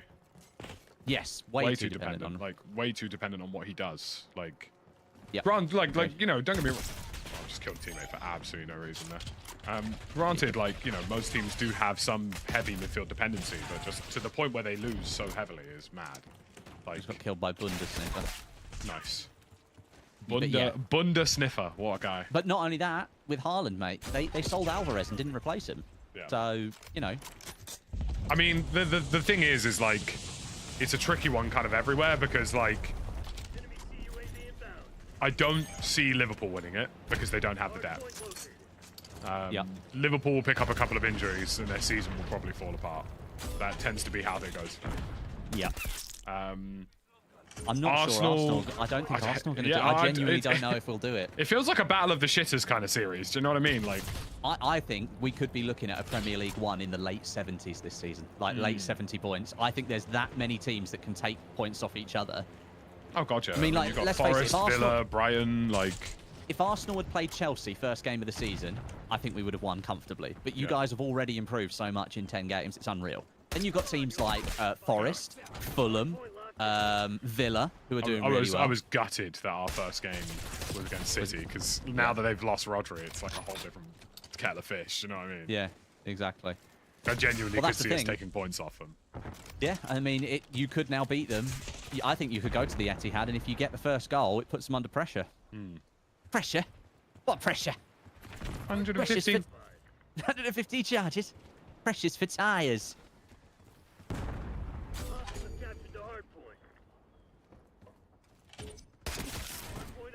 Wow, I got 3 kills in a row, Lucky. Love that. I'm an absolute hogging great champion. Hey, thank you for the follow, Johnny. I'm Appreciate a you. hogging great champion. Anyone has a chance this season. Well, when I say anyone, we exclude Spurs from that conversation. Jesus Christ, Spurs are bad. Oh, they're terrible. They always are, though. Like, I don't know how. Like, I don't know. Bottlers How, FC. just never talk. Like, if you're a Spurs fan, just don't talk to me. We're not in the same conversation. Like, we're living in different worlds. I feel like... You guys' and I- aura is like West Ham. Like, you're just vaguely there. Well, no, we can put it down lower than that. West Ham have won a European Cup. Okay, yeah. Yeah. What I'll say is that, like, Spurs, I feel, are a club that exists to make a profit, but Yeah. not actually win No, anything. well, Spurs are a Southampton in disguise. They are a selling club. That's what they are. They are a selling club that cobbles together half-decent teams, and the second somebody gets really good, they go to La Liga. It's Yeah. That's how they operate. You know, Well, they're did you see not... that- Go on. See that story about Hugo Lloris where he was telling about the Champions League? Yeah. What's it? Yeah, Where yeah. They gave him a watch that was inscribed with Champions League finalist written on the back of it. Not winner. Not leave the watch until we win and then get Champions League winners or runners up or something. Champions League finalists. Yeah. What is that, man? And, like, you know, they've got a manager who, like, in my opinion, isn't that great. Like, I mean, when we faced them, and they went 10 men down, and you're still playing high press against the fastest, youngest front line in the Premier League. Like, what are you thinking? Yeah. Ange popped his clogs. Fuzzy, thank you for the prime. Appreciate you, buddy. Looks like he could pop his clogs, to be honest. Honestly, I think my favorite part of the season is just seeing so many teams who are actually good fun to watch, like Forest, Villa, Brighton, like... Oh, Brighton are great. Palace have had their ups and downs, like, but they're, you know... Oh, do I you think they'll get there again. best stat here about Spurs, right? 2 teams this season hadn't won a game. Right. Palace and Ipswich got their first wins against Spurs. Against Spurs, yeah. Sounds about right. It made me laugh so much when I saw that. I always feel that way about Chelsea sometimes. It'll be like, right. I mean, actually, no, I'm entirely correct. Like, right, this player hasn't scored a goal in 75 and he's played Chelsea. Like, Martinelli, right? This player's done absolutely nothing for, like, nearly the best part of, like, 8 months now, and he scored against Chelsea. And he's good. Like, it's a curse that we uniquely have. Yeah. Like I say, though, I don't think that game was a particularly brilliant game of football. No. I don't understand average. why we've got Declan Rice, one of the best defensive midfielders in the world, and we're playing him at left 8 to accommodate Thomas Partey, who can't run. Like, why are we doing that? Like, I mean, if you saw the headline today, Yeah, Westy, you that- might not be accommodating him much longer. and that's the thing, like, but my point being is, like, why have we even persisted? Like, Declan Rice was brought in to replace him, and now we have Mikel Merino, who plays left 8. That is his entire position. Like, let him play there, let him feed Martinelli, let Declan Rice sweep up at the 6. That's the whole point. You know my feelings about Declan Rice. What? I just don't think he was worth the price you paid for him. Like, Well, it's because he's English. It's the same reason Yeah. I don't think Caicedo was ever worth 115 million. Both players, I reckon, are at like 60 million range. Maybe Caicedo Well, slightly yeah. less because he hadn't proved it at a bigger club. But then Brighton have improved so much the last couple of seasons. you maybe could can argue say. they are a bigger club at this point. Yeah, they are. They are a bigger club. I mean, so yeah. the I don't season think- he's having right now is phenomenal. Like, we've got the player we bought. You know what I mean? But Like, he's now got the manager that he knows how needed, to right? use him, right? Like, actually puts him where he needs to be. Yeah. Like, he's looking phenomenal. Like, he's like, he looks like you need a player who can just control the midfield. And what's crazy is he has a final third pass in him as well. Like, he has Yeah. good final third pass in him, which is like, I mean, I miss that stuff about like David Luiz, right? Like, he's a bloody centre back, but he could absolutely just whip it to a number 9 if you needed it to. Yeah, yeah. I always thought David Luiz should have switched to CDM. I would have thought he would have been a bad player there. I think about that with Zinchenko. I don't understand why we keep persisting with him at left back. Just put him in put him at left 8. See, I think that's the biggest issue with Arsenal, and why I don't think they'll win the Premier League. It's just they've got too many bums in too many places. Well, the thing is we bought players, and there is something to be said that I think Arsenal made a jump up quicker than they expected. Like, Yeah. when we finished that season in second, I don't think we expected to finish there. And so we bought Zinchenko and Gabriel Jesus, both of whom are good players, but clearly are not quite at the level now that we need them to be. But And- that's what bothers me with that sale. Like, you know, like they both come from City. If they're not good enough for a team that won the league, they're not going to be good enough for a team trying to win the league. Do you know what I mean? yeah, there is that. There is that. Like, well, you know, But the thing is I look at it now, I think Arsenal need to get rid of Gabriel Jesus, Zinchenko, who else was it? We need to get rid of them. I think Thomas Partey's got to go. I think at the end of the season, I think he just needs to go for various reasons. I genuinely think we let Xhaka go a season too early. Because if we'd have kept Xhaka, look at the season he had at Leverkusen. That God, was mate, absolutely honestly. crazy. listen, let me tell you something, right? Whichever Premier League club, because Brighton bowled it, whichever Premier League club goes out there and tells Right Napoli, give us back Billy Gilmore, generational. Yeah, Generational well, in progress. Billy Gilmore, mate. It's hilarious as well. Scott McTominay goes over there, and now he's like... I mean, I always thought Scott McTominay was good. Even when he was at United, I just thought they misplayed him. And now he's like multiple man of the matches for them and scored multiple goals. Like... That's the one. So get rid of Zinchenko, get rid of Jesus, get rid of Trossard, and send Sterling back so that he can go and play in the Italian league. Oh yeah, Sterling's gone for us. I mean, the funny thing we've got is we have our back four now for the most part. Like, you know, it's pretty set. It's Fafana. It's going to be Colwell, Fafana, James, and Gusto. Probably with Cucurella rotating in between the two, right? Yeah. Like, so that's good. And they're finally getting comfortable. But all the other guys, none of them are better than Trevor Chalobah. And he's on loan at Palace.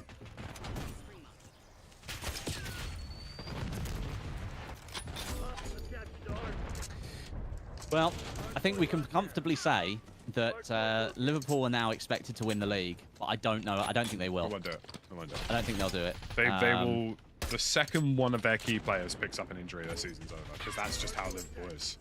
The second they lose Salah or they lose, you know, someone up front, or honestly, if they lost somebody like Gravenberch this season, their season will be over. Yeah, I agree. Like, the sheer, like, I mean, I will say credit to them. Like, their midfield this year is outrageous.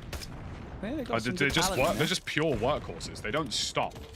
No. Like, they remind me of Gravenberch. I know this is obviously a weird comparison, but Gravenberch reminds me of Ramirez at Chelsea. Like, he just, Oh, yeah, I just a remember him. constant engine that just never slows down. Yeah.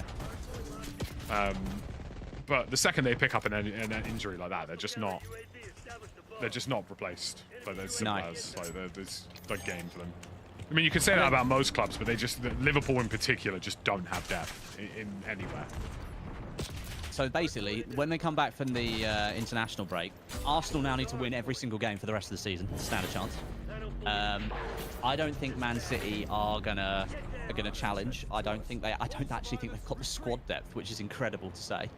because I actually think Doku's a bit of a fraud, if I'm honest. I think Doku, 60 million for Doku might have been one of the worst signings ever. Especially when you gave us Cole Palmer for like 50 or whatever it was. I think it was 39 you got Cole Palmer for. Yeah, I don't think Chelsea and Villa will scrap it out for 4th place. And I think you have the leg up because Villa are playing in the Champions League and you're playing in the Europa Farmers League. Yeah, so with I think with a B team. Like, yeah, exactly. I saw you play against Noah's Ark the other night. Bloody hell. Yep. The goals went in 2-2. Hurrah! I don't even think we had a single starter on the field for that. No, I don't think you did. So yeah, there's that. I think Liverpool will drop off. Although looking at it, it's hard to see. It's hard based on their performances. It's hard to see that they will drop off. But when you look at who they've played, then I think yeah, Liverpool are a lot like City in the sense that like their entire season I feel is pegged on 1 or 2 players. Like yeah, you know, without Salah, well, they're just not there. You know, without Gravenberch, I think they struggle. Like they don't have a proper number 6. No.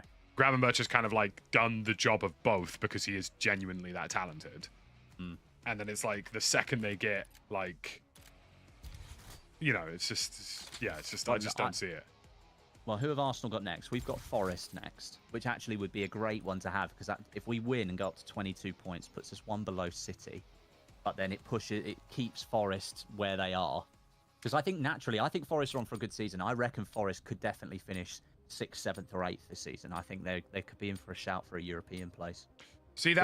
See, someone in my chat said actually Liverpool does have depth, and the problem is that Liverpool fans are inherently biased and don't realize that their depth to everybody else in the league sounds absolutely horrific. Like if you said to me that my depth was Jones, Gakpo, Keller, and Gomez, I would probably tell you that I'm not going to win any silverware this year. Don't get me wrong. I mean, Darwin Mayonnaise is not even in the conversation. Like, Darwin Mayonnaise. Chiesa, fairly decent. You know, we'll take that. But Chiesa hasn't even played, has he? Yeah, I know. He hasn't really played. Like Liverpool think they have more depth than they have. Like the step down from someone like Gravenberch to someone like, I don't know, a midfield, any other midfielder that Liverpool have is pretty horrific. It's interesting, isn't it? Because I don't really think any team is in a fantastic position. No. That's what I mean by it. And that's what the league needs to adjust for. Like people need to realize, like, you know, you need as enough depth to play in all these competitions because one injury is huge. I've just been told by Jack in the chat that Chris Wood is going to rip Arsenal a new one. Let me introduce to you Saliba and Gabriel. Oh, and by the way, Calafiori will be back in a week. Let's see what happens then. Chris Wood, the second coming of Christ. He is surprisingly painful, Chris Wood. Well, it's because he's now got a manager with Nuno that I think he can work with because they're going to play to his strengths. Yeah. I think last couple of seasons, I don't think their manager was like, we've got a massively tall number 9. Maybe we should play to his strengths. And they didn't. Honestly, if I could change one player today, it would be Robert Sanchez. Jesus Christ. Oh, yeah. I feel like he's a big liability. Do you know what? Jaff's comparison was perfect. He is Mignolet. Like, yeah, that's not far off, to be fair. Liverpool's Mignolet and Sanchez occasionally, out of nowhere, will pull off the most world-class save you'll ever see in your life. And Sanchez has done that for us this season, right? Yep. Like, he's pulled off some absolutely outrageous saves, but he cannot pass a ball to save the life of him. Hardpoint identified. Like, yeah, but that's my point. Like, can he do it on the regular? No. Well, honestly, I don't mind his shot stopping. It's just that he has no feet. Like, he has none. He simply has stumps. Well, when we let Petrovic go on loan, and I thought Petrovic didn't really step a foot wrong for us when he played for us for pretty much the end of the season. Yeah. So it's just like, why did we do that? You know? I will say, when you guys played Noah's Ark in midweek, there were quite a few players in that team. I was like, I have no idea who you are. Yeah. I have no idea who you are, what you're doing. But that said, I think it's incredible that João Felix is not part of your first 11. Like the fact that you think of his name and then you realise he's not part of your first 11. That's quite staggering, really. Just thinking about that. But I mean, it's also amazing that like we'll be 60 minutes into a game and go, right, tell you what, Madueke, like, you know, you haven't had the best of starts. Like we'll throw João Felix in and then he goes and bangs in a goal. Do you know what I mean? Like, yep. Or like, oh, hey Jackson, you know, today's been a bit slow for you, Christopher and Cuckoo. You know what I mean? Point located. Yeah, you can just pop someone else into the position. And that's, I think, the system most clubs should be trying to build. Like, because it's gonna get to the point where they're gonna struggle across all of these competitions. Oh yeah, they need it.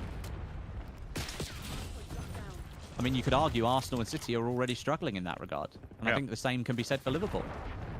I think Liverpool will start struggling at some point. I think it's a managerial mistake, and this is just me, where like your entire system can only be played by certain players. That's how I view City's situation with Rodri. Like, you need some adaptability. If you set up in such a way that your system isn't interchangeable with other players, then I think you kind of set yourself up for failure. Do you know what I mean? Well, that's where I look at Arsenal, and as much as I just sat there and complained about Thomas Partey playing in the 6 when Declan Rice is there, we've got Thomas Partey, Declan Rice, and Jorginho, all who can play that position. And I think that's really important. Where Arsenal is struggling is we don't have the wide attacking players. The whole Sterling thing, I kind of get it on paper, but like, it was a risk because we couldn't get the player that we wanted. I think Arsenal in the summer, they have to go big for a big wide player because we need one. We've got Saka, but he can't carry the team forever. Like, he can't just keep scoring all these goals and making all these assists. It's not going to work. Plus, teams absolutely aim to crunch him. They will continue to do so. Well, yeah, I mean, anytime Saka gets the ball, it's 2 or 3v1 every single time. Yeah. And he's still good enough to score goals and still good enough to take players on. But that's the difficulty Cole Palmer will have this year. Is like people actually recognise him as a substantial threat now, and they will just throw 4 players at him.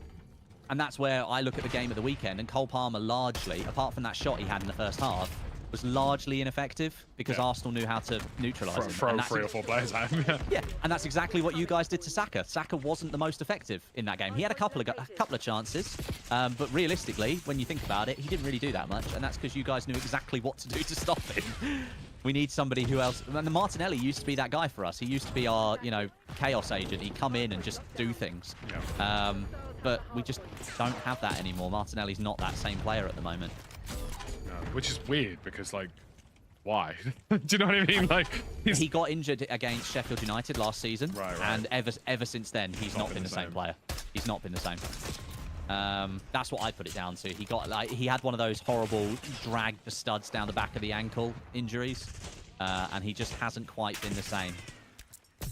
And I guess it's one of those things where most attacking players, their form is based on, how productive and prolific they are. When you're not prolific and you're not productive, suddenly your head starts dropping, and then you're just not the same player. So.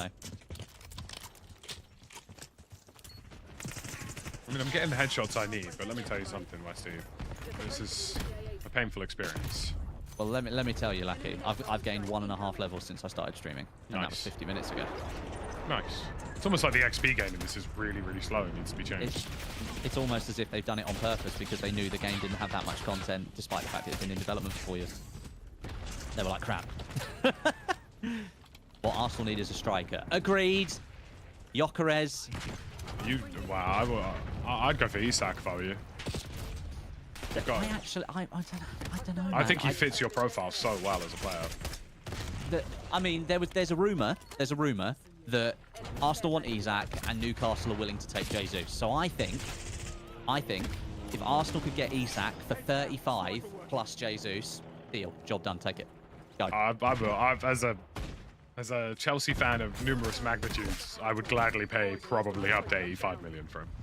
For Isak, yeah. Yeah, but that's my point. Like, if you take Jesus, 35 mil, come on. Jesus is a fantastic player who's always on form. Never. I don't think Gyökeres does what he does in the Portuguese league in the Prem. That being said, I will say the Portuguese league is faster than the Premier League in terms of general defensive pacing. Like, there's no such thing as a slow centre back in the Premier League. No. I mean, look at Pepe at Porto. He was like 40 and he was out-burnering people at Real Madrid. Yeah. Like, come on, like, how outrageous that is. My cat's about to lean across my green screen. Cheers, pal. Meow. No thoughts and feelings about leaving the death space? I think Gyökeres is fantastic, but like I think it would be great if he came to Arsenal because, of course, he's a fantastic player. But Yeah. I do have this feeling Arsenal don't play the football that he excels with. Arsenal don't go, yeah, on Well, the break, they'll- run, go, go, go. We don't do that. They'll rinse him too. Like, Sporting will accept no less than like 100 mil for him. Yeah. Like easily, like they just won't let him go for less than 100 million. There's no way. Agreed. And they know they can do that too because of his record. I mean, and granted, you know what? Like, you know, maybe I'm waffling a little bit because look what he did against City. I know it's counter-attacking football, but he clearly has it in his locker to be performing against top Premier League teams. Yeah, absolutely. Yeah, I mean, Arsenal without Odegaard has been a different team to watch. Well, look, I mean, the goal we scored against you guys, it was all him. He just gets that one pass out of nowhere, and he was controlling the middle of the pitch like nobody else can. But then that comes back to your point, which is when teams don't have players who can replace that person. Suddenly you realise how easy they are to play against, and that's clearly Odegaard. If you're too reliant on a player instead of a system, then it's Jeej. And this is the thing. And I think Brighton, Trossard, and I was like, oh, it's not going to work, man. It's not gonna work. Brighton do a really good job of that. They just play their system regardless of who's in. Yes, they do.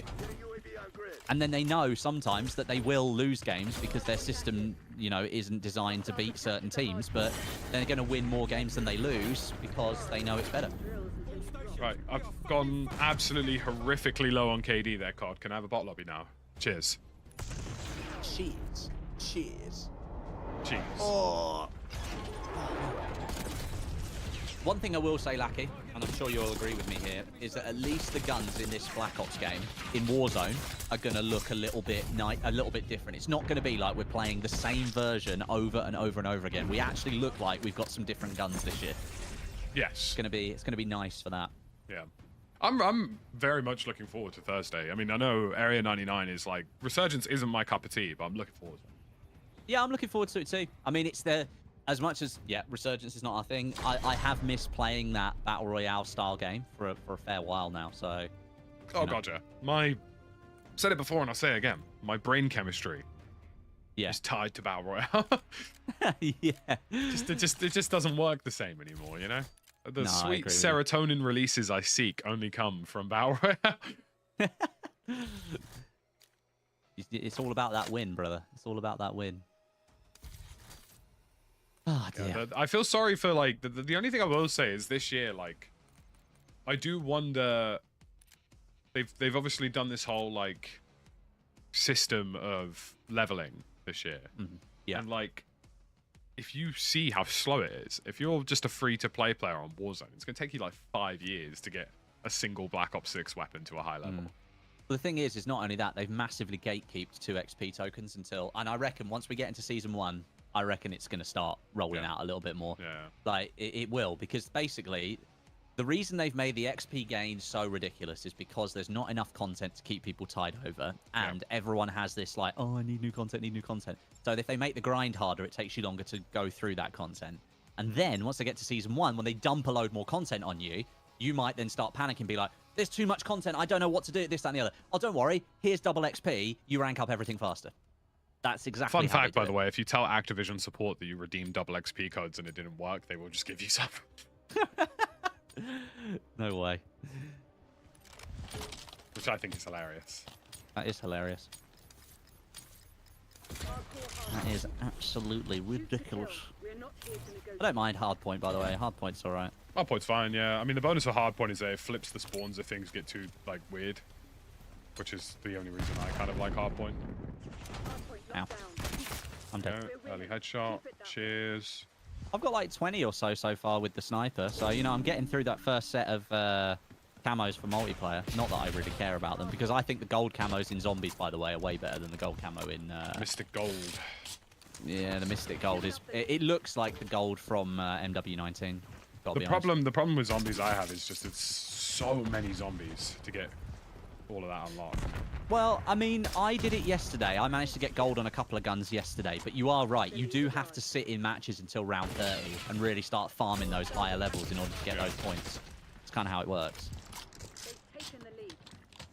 Hardpoint identified. Hardpoint located. My hard is located.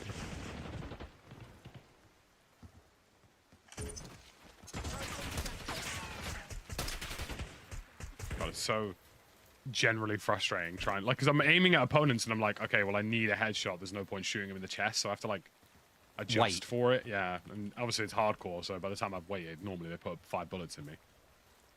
Hostiles have the hard point.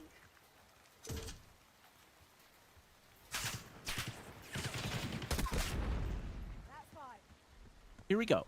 Where in the bloody hell are you people spawning?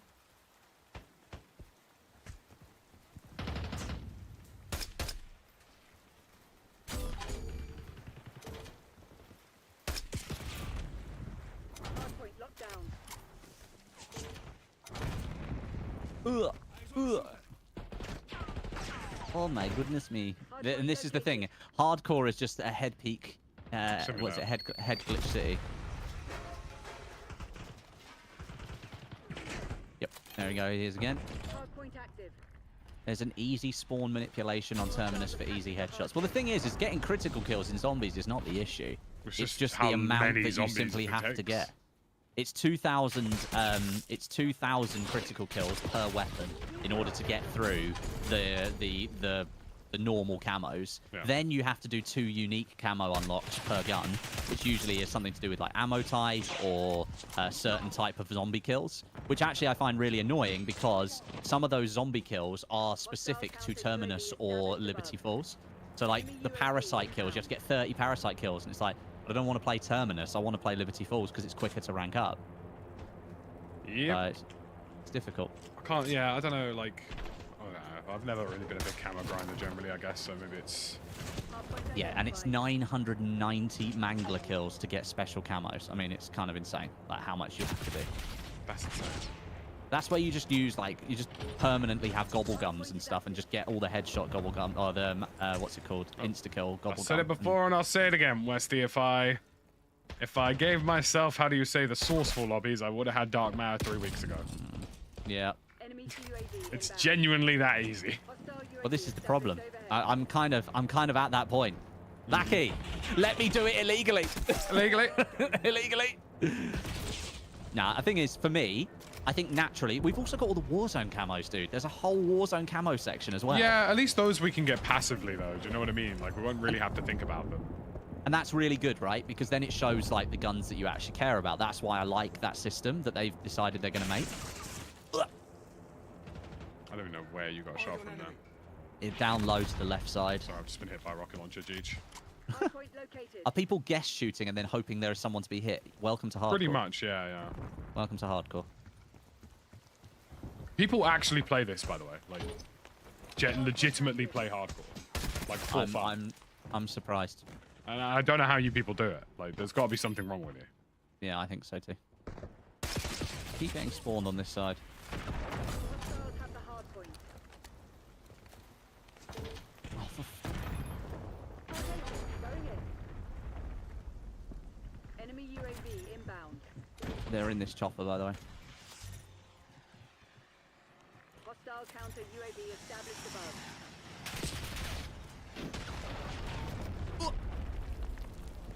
I think Like, people just are unlock a literally 3 just or going for 4x, that'd be great.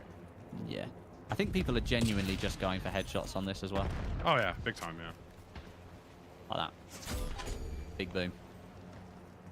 Like, the TTK in core is already, like, the speed of light. Like, Yep, it's insane. This is where I feel like MW19, as much as people are, oh, the gameplay was slow. And MW19 it wasn't. MW2 it was. I actually feel like that was kind of a bit better for us after a while. Like, I think the slowing down of the gameplay just a touch is what COD needed. Because, like, let's be honest, these tiny, tiny maps, 6v6, it's not really COD anymore. I thought we moved on from that a little, you know? sorry, I'm having a team kill off with a teammate. I see that. Just gotta discipline him sometimes, you know? Gotta let him know who's boss. Hostile UAV established overhead. Oh my god. There's a guy below you. Inbound. Of course there is.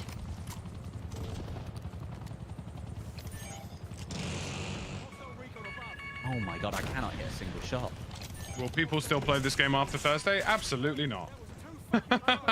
I will occasionally come back for zombies, and that's it. Yeah, Goodbye. I think zombie stuff we will. 100%. Yeah, zombie stuff definitely, yeah.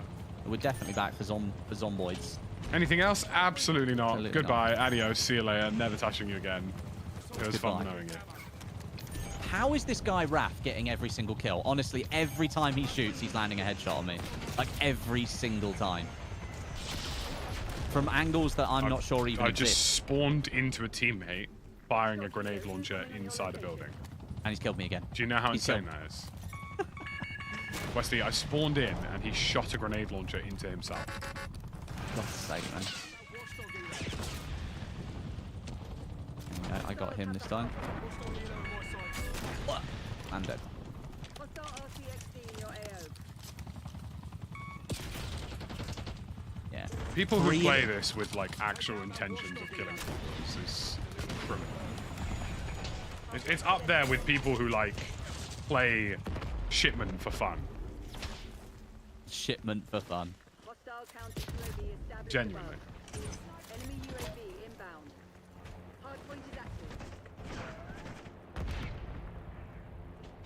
Captured the hardpoint. You see that clip a couple of weeks ago on Twitter where somebody was playing Havana from Black Ops 1 and how different it looked? Like the shooting mechanics, they were like, oh yeah, okay, so it's fast TTK, but the movement wasn't insane. And everyone's like, COD movement's always been like that. I'm like, no, it hasn't. Like, it genuinely has been added into the game because there's been no additional evolution of the COD system. That's why they added movement. It's just a crutch. Just to say, oh, look, we're evolving. It's like, no, you're just making one part of the game ridiculously overpowered. If you don't use it, you're an idiot, basically. Well, and I was saying to chat the other day, that's kind of where Battlefield's potential strength with their new BR could lie, because like people could genuinely want something more grounded because that's what they prefer now. Because Yes. COD has ultimately drifted to like one end of that spectrum. Yeah, yeah. I mean, don't get me wrong, I like Omni movement and I'm a fan of it, but for some people it won't be their cup of tea. Yeah, I mean, I've only been playing zombies, so I think it's less helpful there. But even in multiplayer, I don't see these maps being really great Suited for for Omni it. movement. I'm like where in this map does it actually look like I could use Omni movement in an effective way? I mean, it's Like, going to go absolutely crazy in Warzone. It's going to be so good. It could be a Warzone. It could be fantastic. The only thing I will say is that Urzikstan being reverted back down to the original Which tells us version why of they never itself. bothered to do anything with it. Yeah, because they knew that Because was they going knew to be that the was case. going to happen. But that also begs the question, why not just give us ammo? RCXD moving. Yeah. Hardpoint is Like, secure. if it's required this much of a general shaggery, Hardpoint identified. Yeah. Exactly. Why bother? why not just give us the new one that we know exists? Yeah. Hardpoint is active. Hostiles That guy just got captured the folded like a hardpoint. deck chair. That's hilarious. I am getting some headies now. I'm not getting much, what's it called? Not getting much objective score, but the headies are coming through.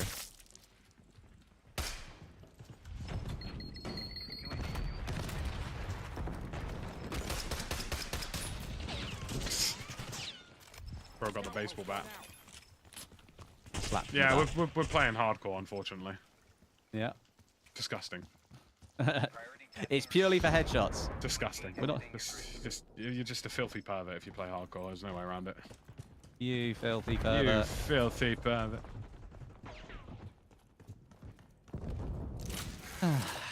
Hardpoint located.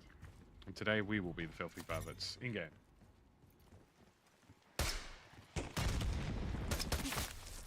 So Heady, thank you very much. Hardpoint active. I'll do. Hostiles have the hardpoint. I'll take 2 more kills there. Thank you very much. Any kills are kill. Kill friendly.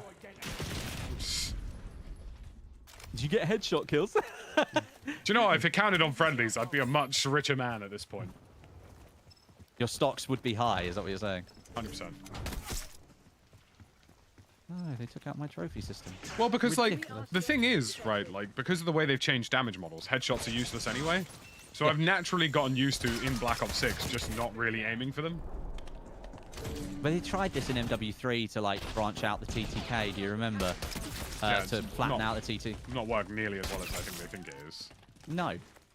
Because now people just don't understand why their guns aren't doing damage. Established overhead. Hardpoint identified. Like I did the video yesterday about skill-based damage, and people were like, well, yeah, but why does it do this, this, and this? And I'm like, bro, that's just how it is now.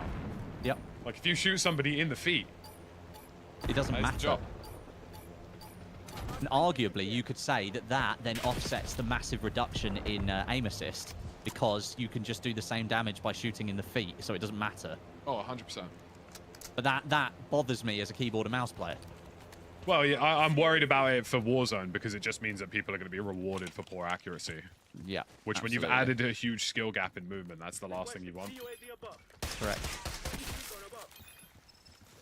It's not feeling that way right now, Jade. I'll tell you that much.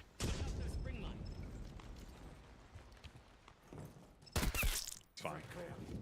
You It's got him. fine. I'm just going to 2-box Slayer. I'll be okay. I'll join you. No, I'm not really. You don't think I will? Hostiles have the hard point. Of course, it's the RPG. UAV inbound. Ah, perfectly balanced. 28 kills to 26 deaths. Just what 25 Call of kills, Duty 39. wanted. Just... We need to fight. 25 to 39 for me. Oh! And Tactical Brit is saltier than a pack of pork scratchings right now. I mean, you're not wrong. It is what it is. But that's just because I'm playing multiplayer. I'll be a happy man again once I'm playing Warzone. Yeah, for sure. Okay, so who's your pick for match of the day, presenter Lucky? If it's not Gary Lineker, who's it going to be? If it's I mean, it's not got- Gary Lineker. It's got to be Mark Chapman, the guy who does MOTDT. He's great anyway. Well, I suppose, yeah, it's got to come under a BBC umbrella, and most of them are either like, you know... I've been accused recently of being naughty boys. Well, let me just say, if you go to the BBC, it's like flipping a coin as to whether or not you're going to be a predator of some kind. Oh, God. Oh, dear. Well, that's that BBC interview out the window. Oh, no! Oh, no!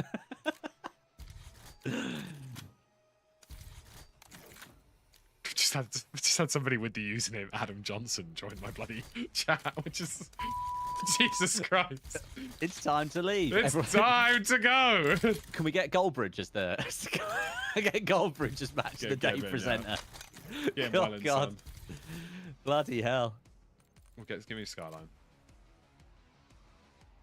It's because I didn't shave. Yeah, I woke up this morning and I was going to do it, and then I thought, Oh, dear. I actually Goldbridge just for fancy MOTD. not doing anything too demanding this morning, so I'm going to Chappers lay in or a bed. wild card, Gunter Steiner. Yeah, get him in. Get him in. Yeah, I think we should follow the trend and go German. Yeah, get Jurgen Klopp in there. Yeah. And David Coote as pundit. Dear.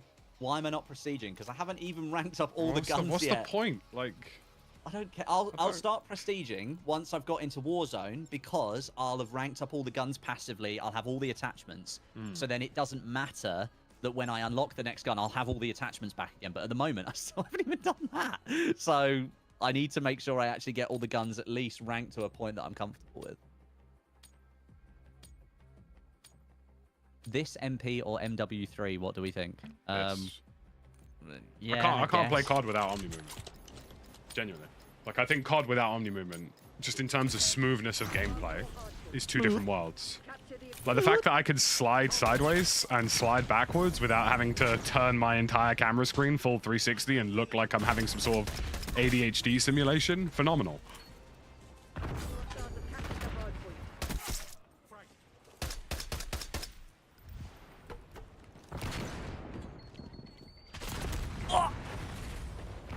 Get him, Westy. Not that kind of Westy. Another headshot, lovely. Been killed by Another headshot, Swilly. lovely. Right in my basket, son. Another headshot, lovely. Get well in. There's two of them just laying prone in there, by the way. Good. Things I've shoved up my teammates. Phase. M10 SAS rounds. Boom, boom, boom. Down. Come on, come on, through the window, you bastard. In you come, Hostiles have the hard point. Saladin Abasti. you filthy putt. Stop trying to pre-fire me, you scum. You ain't got it in your locker. point. Activating scout. My God. Mein Gott. Mein Gott. Ja, das ist gut. Mein Fräulein, or whatever that means. I think that means Das woman. ist nicht guten. Doesn't everything end in burger in German? Secure. Das ist nicht guten Burger. I'll never forget being offered Ket in German. That was an experience. Ket. Yeah. Ket's Burger. Well, because obviously, look, you know, I'm 6'3", blonde and blue-eyed. The geezer just, he just assumed He assumed you were naturally Aryan. that I simply would be one of them. It was like, there's no need. It's same with the Swedish. Whenever I go to Sweden, they just speak to me in Swedish. They don't even bother with the English. Jagen, jagen, jagen. Captured the hard point. I remember him like doing his whole spiel. It was clearly a very good sales pitch in German, and me just sort of sat there like, right, lad, can you do that again, but in Brexit? In Brexit. I am a true Brexit geezer. The day in the life of a true Brexit geezer. Get a UAV on station.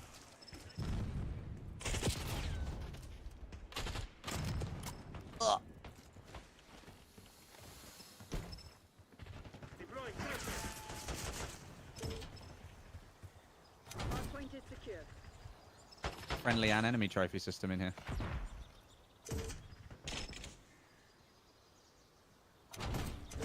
Hostiles have the hard point. There was a fair amount of men running up that staircase there. Point identified.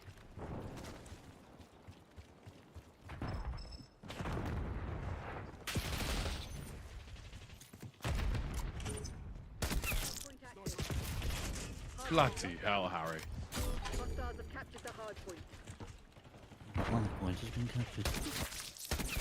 I'm hard for your I'm point. so sorry, Westy. Okay, don't worry.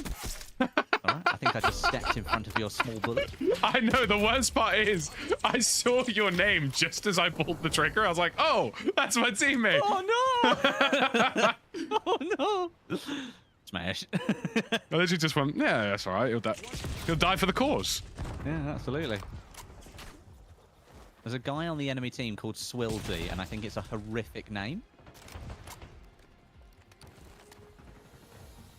Hi, my I have a name is whole video on Swilzy. it, Shifter. It's called The Secret Guide to Aim and Movement. Come on, peek that exact window again, you devious bastard. Taco, authorized LBB airstrike. You really are. The most devious bastard. One thing we also have to consider is Delta Force is coming out in a God, few yeah. weeks. And Stalker 2 for me. I mean, I'm definitely covering that. Hard point. Sure.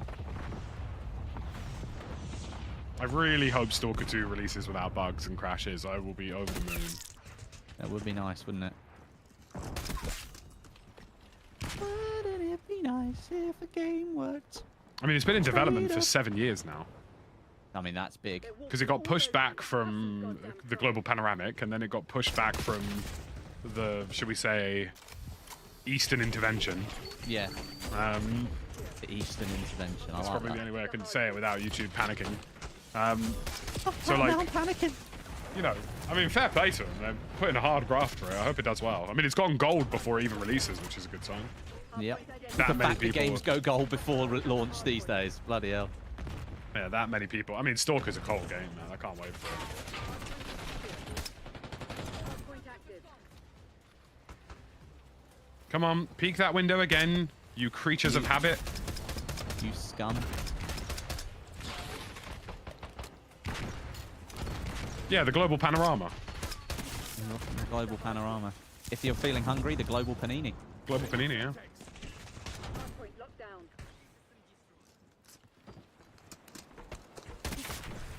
And I'm dead. I did get in the rear there. You know what, Westy, I've been thinking about that a lot recently. Getting in the rear. I mean, Stalker 2 is crazy as well because it's not on PlayStation. So, like, if Xbox have like a console-selling game, that's going to be one of them. Yep. It could be Mahusid. Although you probably could just like, you know, we live in the generation of GeForce now. You know what I mean?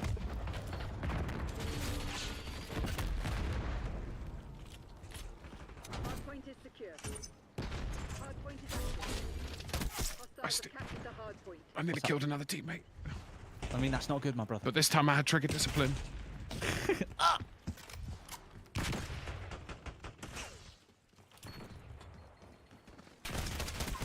Oh my god, that was... Oh!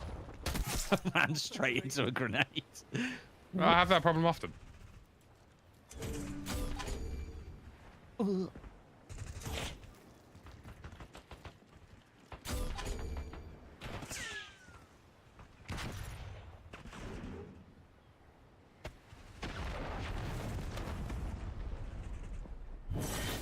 Underwhelming effort.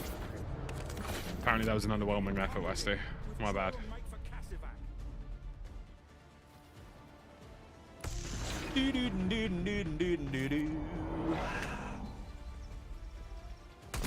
Nice. They didn't even realize that was a player. He shot the guy on the floor by accident. Oh, that's so funny. Look at how many people go for headshots, man. Like, this Oh, is yeah, insane. yeah. People just like, ding, ding, ding, ding, Oh, ding. dude, that's hilarious. He literally just saw, like, he shot the first guy, and then he went to shoot the guy on the stairs, missed, and hit somebody he thought was a dead body. Brother, Oh, that's man. not good. That's not good, my brother. That's funny, man. Whenever I stream multiplayer, I lose subs whilst I'm live. Whenever I stream zombies, I gain subs. Yeah, that sounds about right. Do you know what? I always see those like tweets from like YouTube analysts or like other YouTubers that say like, "Don't worry, guys, you need to make sure that you're doing more than streaming if you want to grow your channel." I was like, what happens to people that are, you know, quite happy just where they are? What happens if Good you're question. happy, I mean, if you're okay just streaming and being like, this is great? Well, YouTube did do a very interesting thing recently. I'm going to see if I can pull it up on my my dashboard quickly. Yeah. Because they've started offering what I would call fairly advanced advice just in their own dashboard. Right. Where would you be? So YouTube gave me an actual like slideshow as to Was this like where your viewership was coming from or whatever? let me find it. It was like I get those in my studio app on my yeah, phone. yeah. So basically like here we go. So hub content, familiar and keeps viewers coming back, frequent and easy to produce, right? Yep. Evergreen answers to common searches, which they call help content, right? Yep. And then hero content, popular Yep. topics with big appeal, rare and well planned. So they've actually like, you know how we always talk about like Evergreen. situational content versus evergreen content. Evergreen. Correct, yeah. They're now classifying that as hero content. Like they're actually providing that advice in app, That's which I think interesting. is very interesting. That's very interesting. And like I was in a meeting with them recently because I'm in Yeah. some sort of like creative development program, and they basically just said like, yeah, like, you know, if you consistently produce evergreen content, like it's how what I call the tomographic territory, right? Like you can just apply watch that it whenever. formula to something new or trendy. So like I will make a video on Stalker 2 when it comes out. Why? Because I want to take everything I've learned in the last couple of months with Black Ops, try and apply it to a slightly different game with a slightly different context and see how it flies, right? Mm-hmm. Same with Delta Force. Absolutely. But yeah, very, very, like, you know, these are the things that, like, you wouldn't know unless you did YouTube for years. Yep. And now they're just throwing Throwing it out it now. out there. Well, Yeah, that's what I amazing. mean about like, it's up to you now. Like my YouTube channel technically hasn't grown for nearly 2 years, Yeah. but I'm comfortable in the knowledge of why that is. Yeah. I know why that is. So like I'm quite comfortable just being where I am.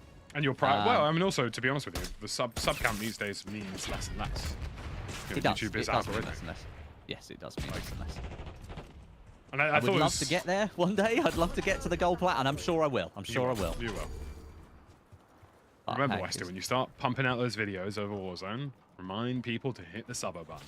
Yeah, that's exactly what I will do. One of my videos from the other day that's sitting at, I think, like 115k views, 1,700 subs. Not bloody bad. Very nice, dude. Good conversion Just purely rate. for just shouting it out in that intro part. First 30 seconds, easy. Yeah.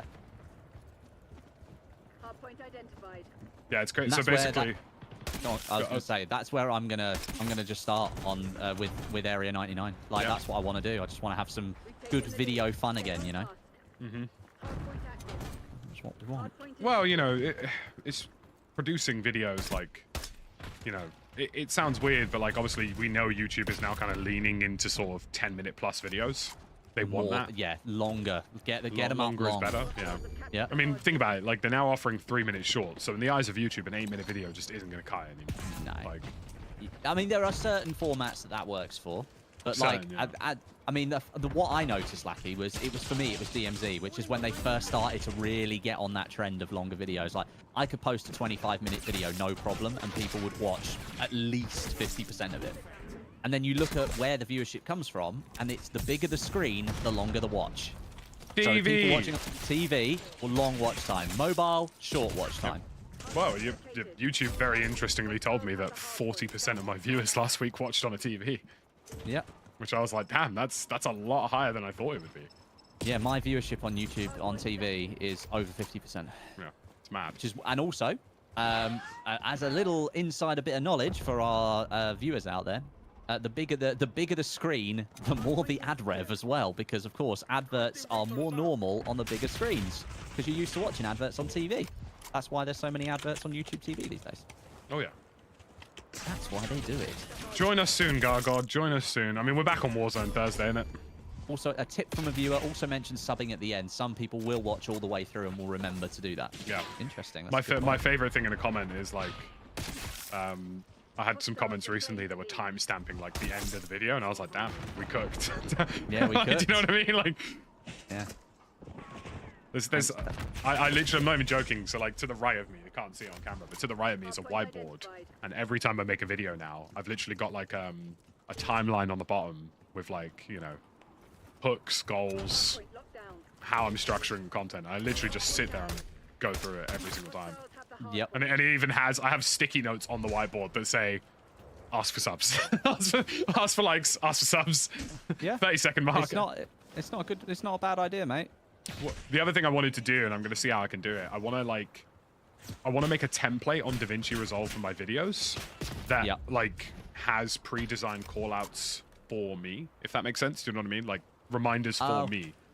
Yeah. So that as soon as you open it, you're already looking at a timeline that's full of your information. Yeah, that you need. information that I know is useful for the context of what I'm trying to do. Yep. I mean, like, we were in flow. Do you remember during COVID, Lackey? All of us were just in the flow of making that kind of content. Yeah. It was incredible. Absolutely incredible, though. You could drop, like, with all due respect to the audience at home, we could drop literally the most dog shit video in the world, but it would get 200k views. Like, it was a beautiful time. You can still drop those videos, but they won't be rewarded with the viewership anymore. You have to be a bit more savvy about what it is that you're doing. And like, I think that comes from also viewers being like, well, they're just more selective about what they want to view. Yeah, they've got 100%. less time again now. Less time to view, so they're going to be more picky. Yeah. Would you say that what would you say a normal KD is? Surely someone going 28 to 8 is abnormal.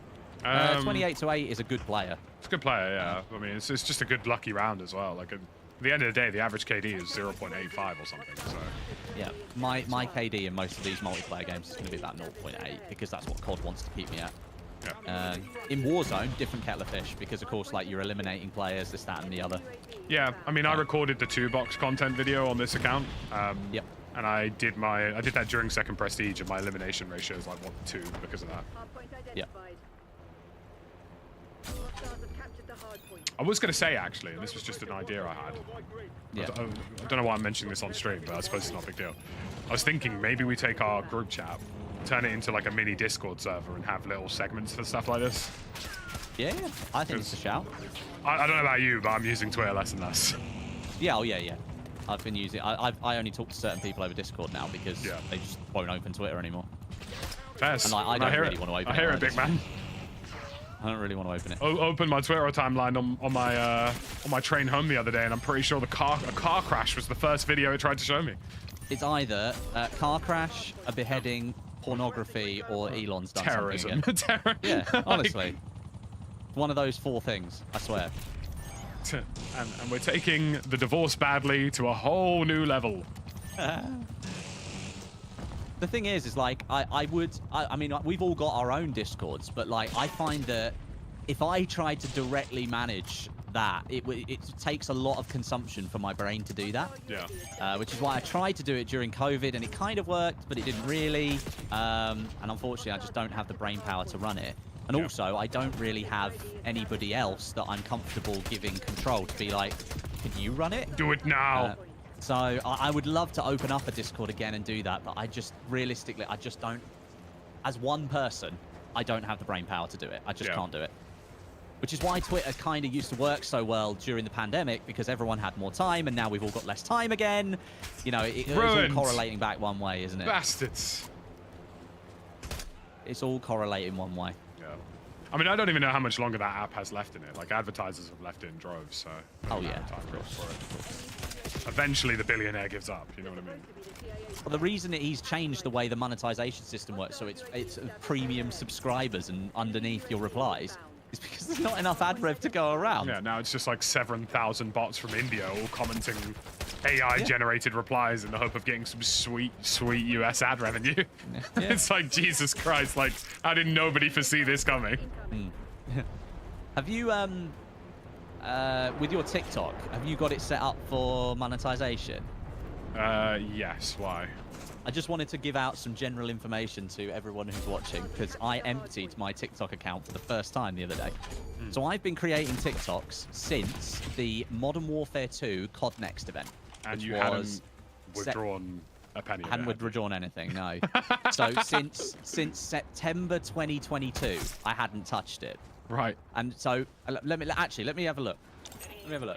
I was wondering why you bought that new chair. And I'm like, oh. Well, no, this is the thing, Lucky. Here we go. Right, so let me just verify that it's actually me. It is me.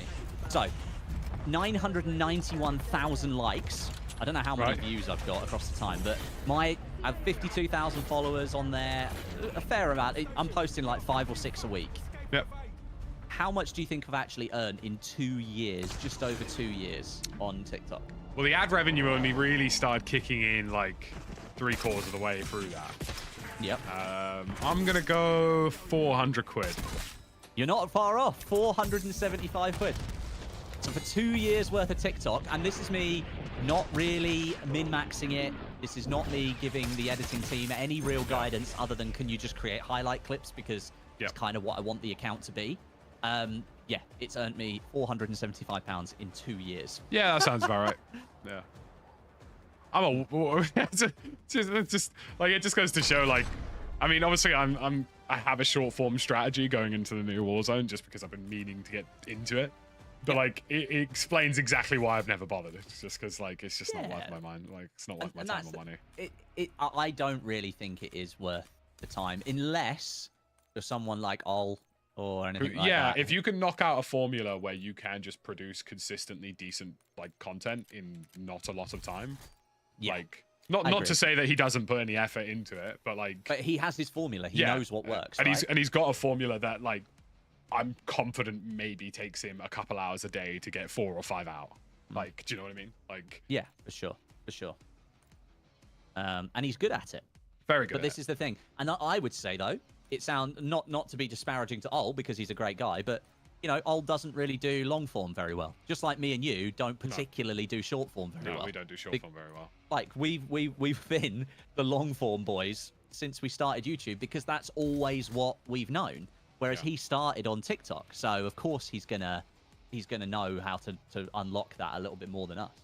Yeah, it's two entirely different worlds. Obviously, TikTok ad revenue has now improved quite substantially, and I imagine if you were pumping out like, I'm confident if you were producing a fairly decent content schedule that was getting fairly strong engagement every single time or most of the time. Yep. I'm sure you probably would make a good bag these days. But like, compared to a YouTube video, not even in the same conversation. Like, do you know what I mean? Like, like without delving into the details here, folks, I'm pretty sure like a single one of my videos this past month had made the same amount you just described for 2 years of TikTok. Yeah, which is I wouldn't be surprised. I would not be surprised. A whole new a whole new wallet. Please don't think I'm rich or in that tax bracket. I also have bills. And a student loan. You're not actually wrong. Oh, brother. Yeah, everybody cancels their membership now because they think I'm on they think I'm on some Russian ruble shit, bro. What? Lucky earned 500,000 rupees. And it only took me nearly 12-hour days every single week this past month.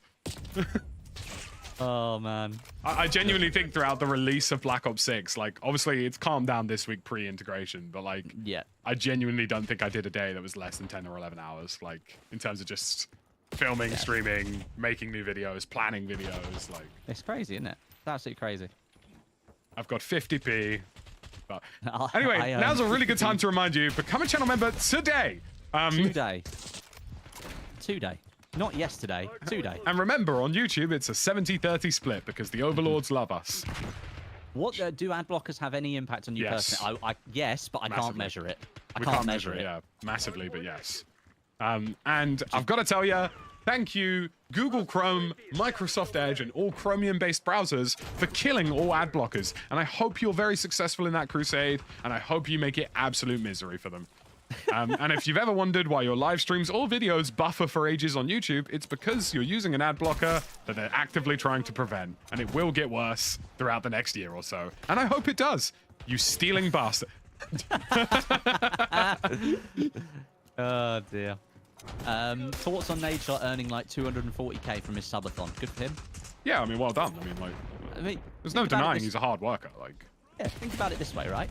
How much do you reckon actors are making for their appearance in films? Like, lot. and they have to do a lot of work for that. Like, mean- a film doesn't just come out and go, Yeah. yeah, they did 2 hours of acting for that film. No. the streaming industry is no different to any other industry in the sense that, like, you know, people like Nadeshot didn't just happen to be successful.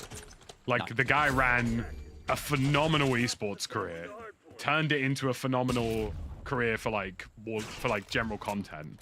Yeah. Then made his own brand and his own esports agency.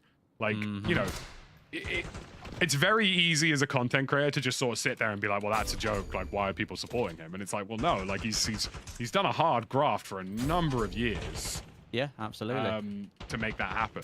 Like, you know, the same with like Kai Cenat. Like, Kai Cenat has scaled upwards at every level. Like, you know, it isn't just him doing a subathon. It's him set dressing his subathons. It's him understanding pop culture references. I mean, he's got like the NPCs doing sub call outs for him. Do you know what I mean? Yeah. Like, he's managed to make an entertaining product to some extent. Yeah, absolutely. You know? Well, it's just one of those things, isn't it? Everybody has their own levels to it. And I was sitting there talking to Jess the other day about it. I was like, you got to think, like, when I first started, when both me and you pretty much started doing YouTube, it was uncommon that a YouTuber would be doing it full time, right? Yeah, It's it wasn't uncommon. normal. I don't think it's an outrageous to claim now that, you know, someone in when you look at our group that we play with, you've got me, you, Stod, and Jaff, right? Yep. I think it's fair to say that we're all at slightly different levels. Yep. But you look at Jaff, it's Jaff's job. Yeah. The amount of That's progress what he he's does. made in such a short window. And but the platform has allowed him to get there, and so I thought it was really cool when the other day you think about it and you're like, YouTube isn't like this job where you go like, oh, you need like millions of subs or whatever to make it work. If you've got an audience or you make a certain type of content, you can make it your job, and it's really cool that that's the case because it actually opens it up to more people. Yeah. I think it's great. I mean, the thing is, right, like, you know, YouTube is one of those places where, like, it tells you what you're doing wrong. Yeah. Like, and yes, for those of you asking, we do actually make cash if you're a YouTube Premium user. In fact, we actually make more cash if you're a YouTube Premium user. That's correct. Yes. You know, but yeah, like, you know, YouTube, like, I go through my analytics dashboard after every video to understand why my video did or didn't do well. Every single time. Because YouTube, like, TikTok and Shorts, they're a bit more random. Everybody knows that, right? Like, you know, sometimes you can have a really good performing video that's very entertaining, and it just doesn't perform well in short form. Yep. Long form is not the same. Long form will tell you in detail what the hell you did wrong. And anyone can do it now. Like, when things calm down in January, March, February, well, pre-Verdansk, Yeah. You know, I will be looking at a second channel in a different topic field, like not even in video games, like 100%. No, I think it's worth it. I think if you've got another interest that you don't mind turning into content, I mean, then you can give it a go. the thing for me, right, is like I've thought about this a couple of times. I see so many niches in the YouTube space that aren't being filled right now that definitely would just, like, without this sounding businessy, but it is the case, they would just be money printers. Like, at the end of the day, and that's fine. Like, I mean, look at the number of faceless TikTok channels to AI-generated voices that are just doing shit like that. Yeah. You know? If you did that with a more personal touch, that's better made. Like, it's. Agreed. I don't agree with those channels because they are ultimately just content thieving at a massive level, but They're cheesing it yeah, pretty they're hard. cheesing it. Yeah, they'll never be like sustainable in the long term. No. And that's the thing, that the platforms like YouTube are obviously investing in AI technology to help create content. What Yeah. they want to avoid is the AI becoming the content. The content, yeah. So, I'm confident YouTube will eventually include something that detects if an AI voice is being utilized, and it will nerf that content deliberately. yeah. That's a good thing. I want to read this comment out loud because I think it's great. Hi, I'm Kieran and I like bread. But what? Granary bread? What kind of Or bread? Bread bin. What, you know, are we talking a good tiger loaf? Like, what? Oh, What mate, realm a are we in tiger here? loaf. Give me that tiger Yeah. loaf. I'll take that. I mean, it's worth noting as well, me and Westy are having these conversations in the context of people who've been doing this for quite a while now. I mean, you more than me at this point, but like, you know, it's experience that's like, I mean, the reason we talk as YouTubers, not only just because obviously we're mates and we enjoy playing the game together, is because no one else really does our job. And like, if you get stuck in a tech department making code, who do you go to? Someone else who does code. Do you know what I mean? You ask them for help. You're Yeah. like, have you done this before? Can somebody find the senior, please? Help. Yeah. And that's the thing, that's great, because that's why I like that the group chat we're in, because like most of the time, at least once, twice, maybe 3 times a week, there's a big conversation going on in there about something that's happened. Something related to our role, industry, or how we can change something. Yeah, exactly. And that's what you bloody need. I tell ya. Friends, colleagues, co-workers, you know. But That's what also we are we now. play video games and like it's actually kind of fun too, and that's really nice. And it's just Warburton's endorsement would be sweet. Listen, I'm an absolute it. slag for a hot cross bun. Do you know? You don't think right now I'd go downstairs and toast one? Toast one right now, bit of butter. Gosh. Brother. I would, oh yeah, give it me. Give it me. I'm dying I had a so cinnamon much, bun the other day. That was like yeah. the size of my head.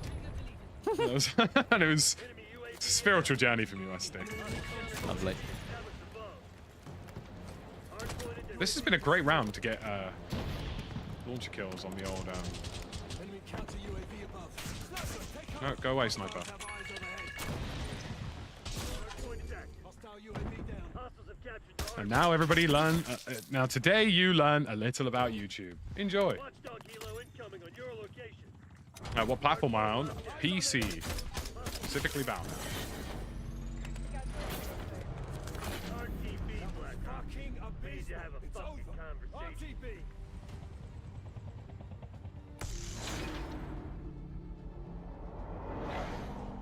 Today you can all say you learned something about what a YouTuber and streamer's job actually looks like. Wow. Wow. He says as he has a whiteboard in his right-hand side planning for the next video.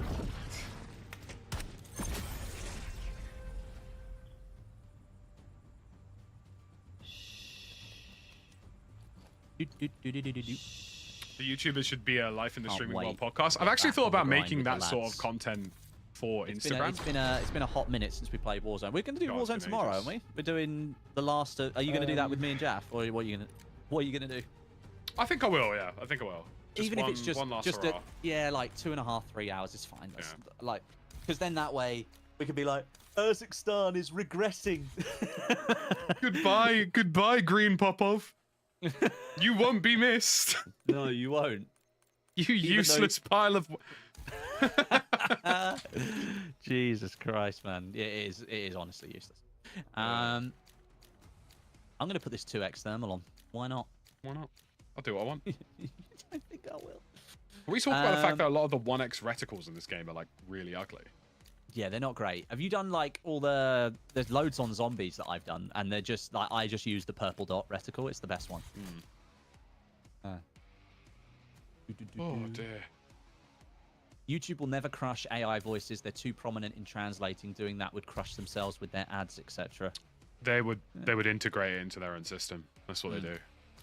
YouTube does not like it when somebody does something for them. Yeah. Like they will just. Well, I mean, they're basically. You spoke about that the new community feature, right? Yep. They're basically creating semi-Discord. Yeah, they're making Discord in YouTube, like because Yeah, they it's don't crazy. want Discord taking away from YouTube, because Discord has now announced its own revenue split. But not only that, did you know that Discord is barely profitable as well? Well, yeah. That's Like, the only. Nitro's not really great. It's the only interesting thing I would say about the entire content creator space is that I don't know how profitable TikTok is. I don't know the numbers for that. But as far as I'm aware, YouTube is the only profitable video creation / streaming platform. I think so. Twitch is Well, certainly not. well, Twitch has never been profitable. It's never made money, No. which is insanity if you think about it. Really, I mean, like, Yeah, it's kind of crazy.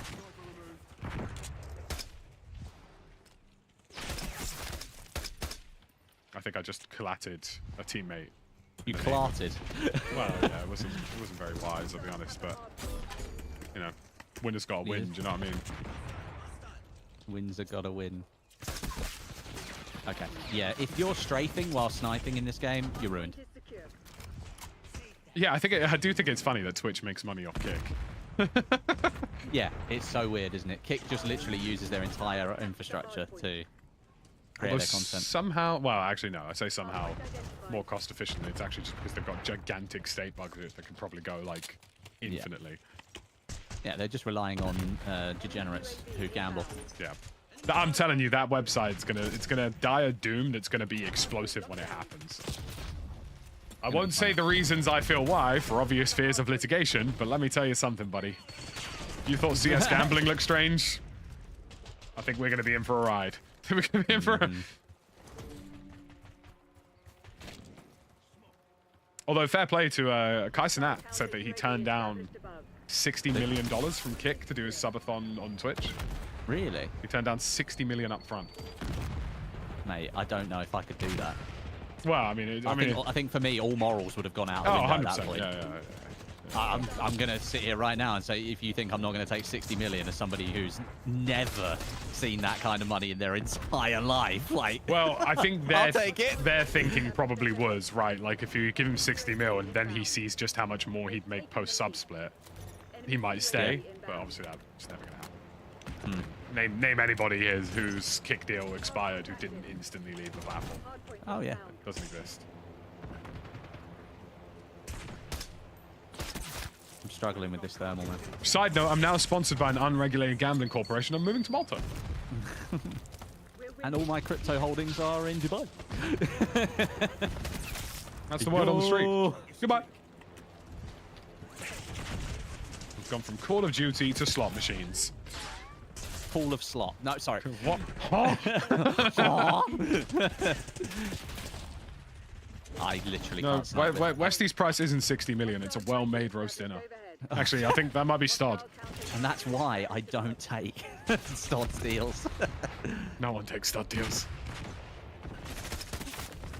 Stoddy Incorporated.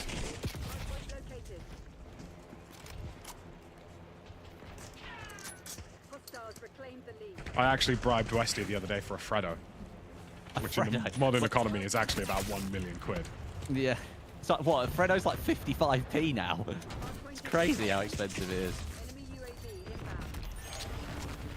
Do you remember Mixer? That was a thing, wasn't it? Yeah, I remember Mixer. I feel like I've been through remember- generations of creator trauma. Not only that, mate. I remember when Ninja and, was it Shroud? Both of them made, like, absolute bank off of that. and Made then Microsoft... serious bank, it folded, and then they got to keep the bank for not fulfilling their contracts. Well, yeah, because Microsoft didn't fulfill their side of it. Yeah. I mean, it's crazy, right? Absolutely crazy. Shout out to their agents, by the way. What a blinder they played on that one. Can we give a shout out to our agent, who's actually been an absolute blinder. flogging great legend this year? There's a crate of wine with his name on it around Christmas. Poor chap working Sunday as well. I know. Bloody hell. I don't envy him sometimes. No, Hostiles have captured the hard point. it's crazy. That's I crazy. blame the kilometer people for that one though. the kilometer people. What the? Honestly. Like, for love to my Americans in chat, but for a country that's like evangelically said that Sunday is sacred for the past like however many years, why do so many of your companies try and email us on Sundays? Or Please call stop us it. on Sundays? Like, leave us alone, bro. I'm watching football, and you should be too. I'm playing golf. And you It's should be raining. too. It's raining. It's cold. I've had enough. It's raining, it's cold, it's miserable, and I've had enough. Up in here. You're getting battered time and time again. I need to find the original clip of that. Can't remember where I found it. I think I've It recorded was definitely the like a entire- Twitter post or something, wasn't it? I think I've recorded the entire thing. Enemy It was a Twitter post, yeah. It love was that. after one of their home losses against... I don't know who it was, actually. I think it was Liverpool. Might have been the Liverpool game. Hard point is active. Hard point locked down.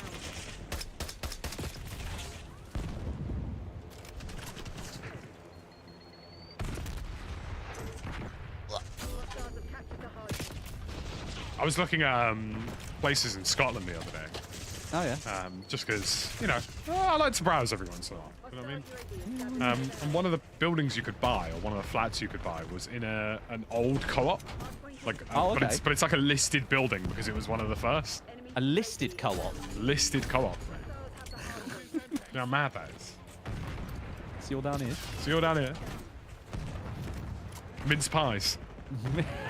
Minced But then next pies. section over, refrigerated.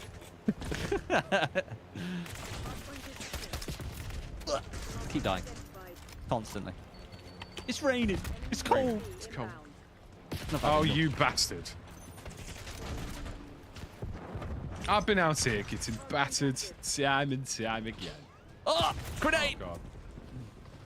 Ah! Swallowed a Semtex. I repeat, I've swallowed a Semtex. Oh, shot my own teammate. It's not good. I'm cooking up a storm this weekend, I see. Oh, what are you doing? There's obviously, you know, when I was in Portugal, I was missing some things that I craved in the UK, right? Now that I'm in the UK, I'm missing things that I craved in Portugal, right? So it's become a very, you know, it's a split life, do you know what I mean? It's become quite problematic. Yeah. Portugal has something called duck rice, right? Dark rice. And let me tell you something, Westy. Let me tell Yeah. you something unreal, phenomenal. Some of the best food I've ever had in my life, right? Yeah. So what it is you roast a duck, right? You slow cook it for as long as you humanly can to make it as tender as humanly possible. With a bit of seasoning and whatnot, right? Falling apart, yeah? Falling apart. And then you use the drippings from that to cook a broth of rice, right? Okay. And then in that goes roasted chorizo. So it's Oh roasted my. chorizo, duck flavored rice, and duck. And I've got to tell you, wow.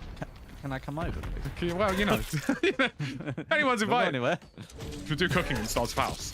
Do it on stream again with his Logitech C920 because his camera over here. Bloody hell. Did you watch his stream when he did Yeah. that? I bet It's he is. absolute cinema.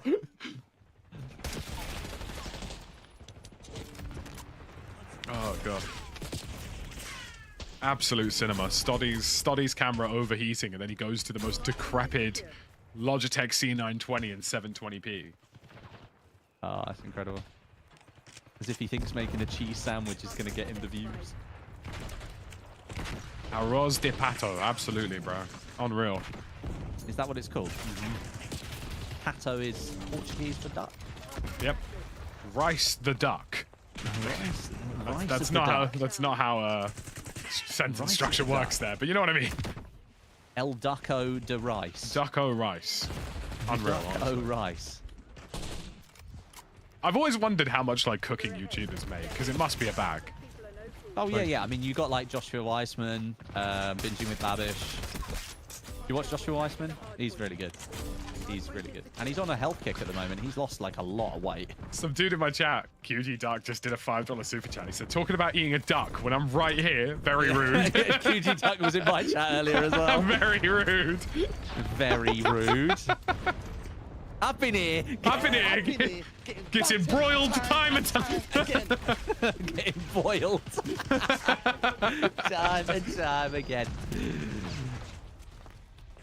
I've been here. Getting battered. I was thinking about things the other day that like aren't quite Christmassy, but sort of I have around Christmas. Okay. And so we have, my mum does this thing called Boxing Day pie, right? Oh, yeah. So she takes everything that we have from Christmas dinner, all the leftovers, and wangs it in a pie, and that's lovely. That is lovely. I've been thinking a like lot about beef Wellington recently. Do you know what I mean? In a pie. You know what I mean? Like, Beef Wellington in a pie. it's been on my mind lately. Has it been a while since you've had one? It's been a while since I've had some beef Westing. Make of that beef sentence welly. what you will. A beef welly. Moving like a pure vegan right now. Without the choice. Duck is everywhere. I know I'm delicious, but you could at least keep it to yourself.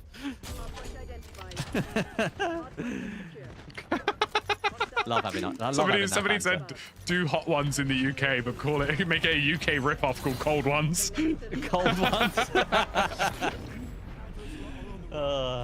Make the logo just a rain cloud. It's raining. It's raining. It's raining. Oh dear. Actually, using good weapons in hardcore is like such a godsend because what did I just watch? Yeah, there you go. The PP. It's just going for them headshots, bro. That was me sniping that guy. Boom.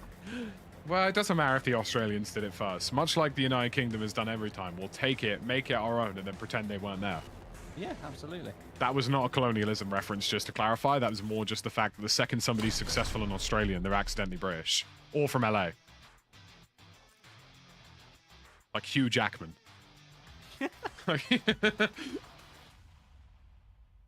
Lackey, Paul's put something in the Edelman chat.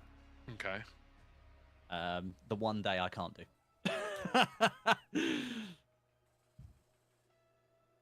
I mean, I can do it, yeah.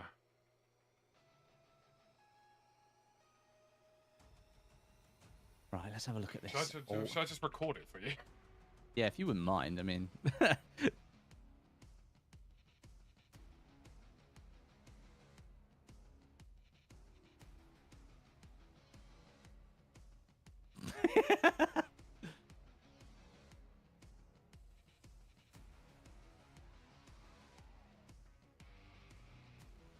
Yeah, you're not one of those. Like, guys, look, if you're Australian and successful, you're British. If you're Australian and not successful or people we don't want to be associated with, you're Iggy Azalea, all right?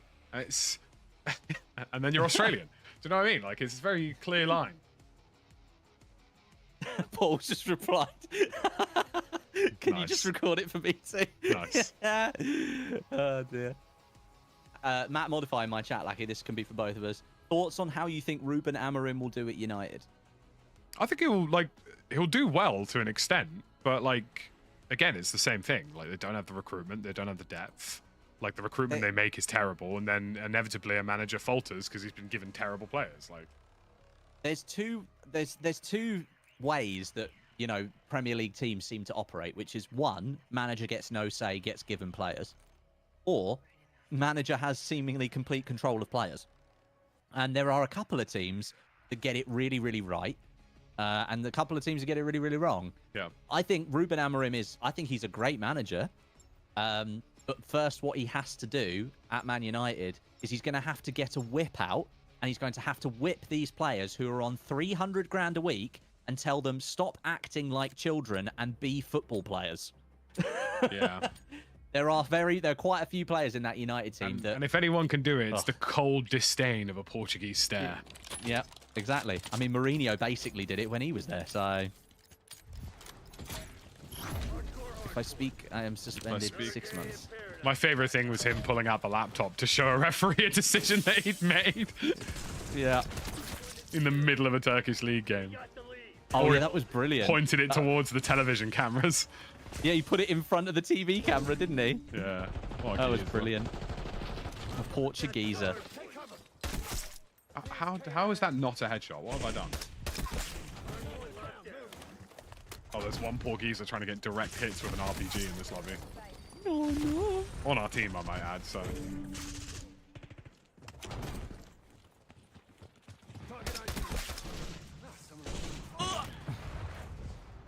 Yeah, I think Amarim's he's a good manager, but if United handle it the same way they did Ten Hag, then he's gonna befall the same end. Very quickly, yeah. Mm-hmm. I use Photoshop on my thumbnails, Raging.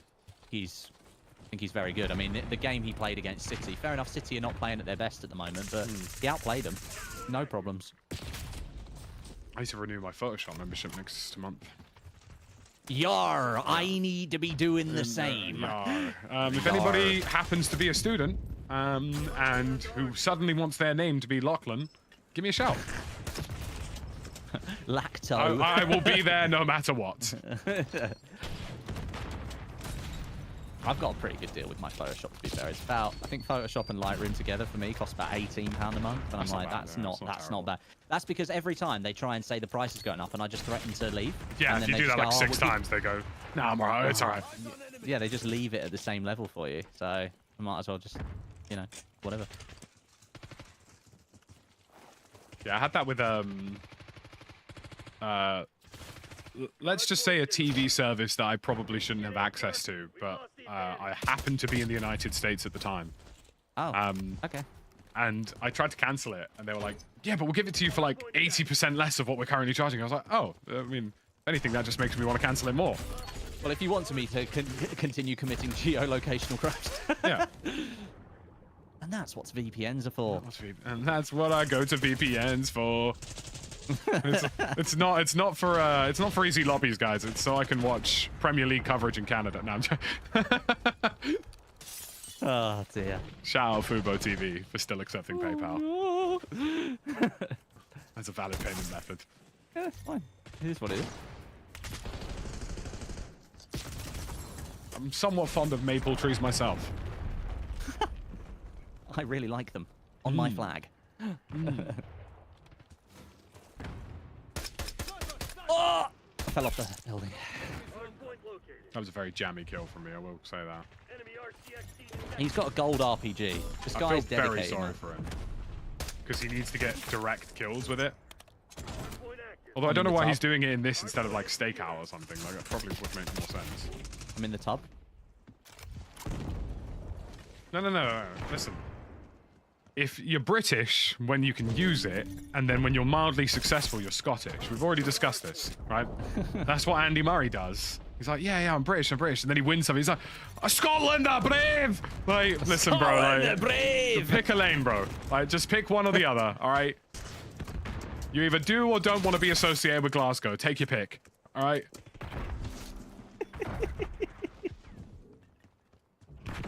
Little system was eliminated. Little system.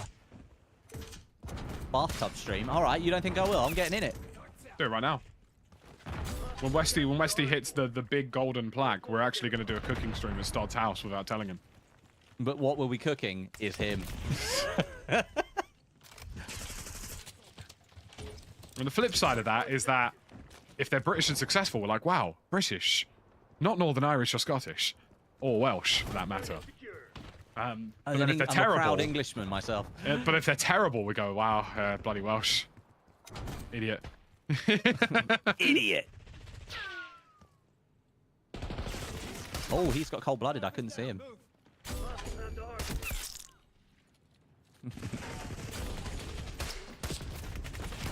Oh. There's lots of shooting going on, and I don't like it. I think our teammate just, like, swung around a corner there and just moided somebody instantly. Is this guy still here? Because I got a feeling he is. Nice. Here we go. Do-ka-dee-da-dee-da-do-do-dee-da-dee-da-do. Hard point secure. They're gonna spawn behind me, aren't they? I can feel it coming in the air tonight. First QG duck was catching strays. Now it's Glasgow Celtic. Nice. No one is safe. No one is safe. Well, look, we're hardly much better. We're the country that brought you Essex. From the country that brought you Essex. And quite frankly, if a thermonuclear bomb dropped on Essex, nothing of value would be lost. Maybe just some nice cars that have had lots of body kits put on them. Oh, I love my cars wrapped in gold foil. And So maybe Gemma tasty. Collins, depending on how you feel about her. I don't want to wrap my car in Gemma Collins. I think that's a crime. I think that's actually a crime you've just described, Westy. I think so. I think it's called vehicular slaughter or something. Oh no. Hey, I'm from Essex. Am I wrong? You didn't sound particularly offended by that. Hey, I'm from Essex. You're doing your family, your group proud. 100%. I haven't even started on Birmingham yet. You don't think I will? Birmingham. We found a way to make London more shit and crime-ridden. Welcome to Birmingham. Well, there you go. Well, you are not wrong. Well, you are not wrong. But you know, we've all got our sins to pay for. I mean, you know, Wales has Cardiff. You know, we have Essex and Birmingham. Unfortunately, we'll give the Liverpudlians a pass on this one because you know they're not too bad sometimes. Not according to David Coote. Well, you know. And Scotland has Glasgow, and quite frankly, you can't come back from that. No, unfortunately, it's just not possible.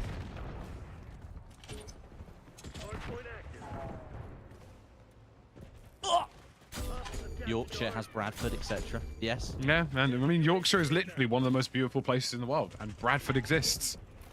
You know what I mean? You can't have it all. And on the 7th day, God tripped over and made Bradford. Bradford. Oh, there's a hellstorm on the way. You know this part of England with lots of natural beauty that people write poems about and shit? Yeah, can we just give them Bradford? Oh no! Eyes on watchdog Hilo.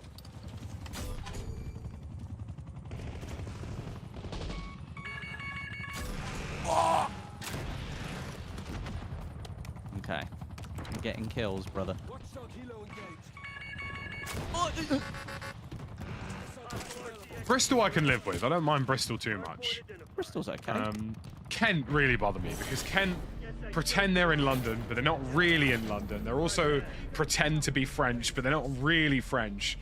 Kent, and The shithole of England. then well, they were quote unquote the Garden of England, and now they're the car park of England. So the car park of England. it's what it is. It's amazing how many people have completed the Terminus Easter egg.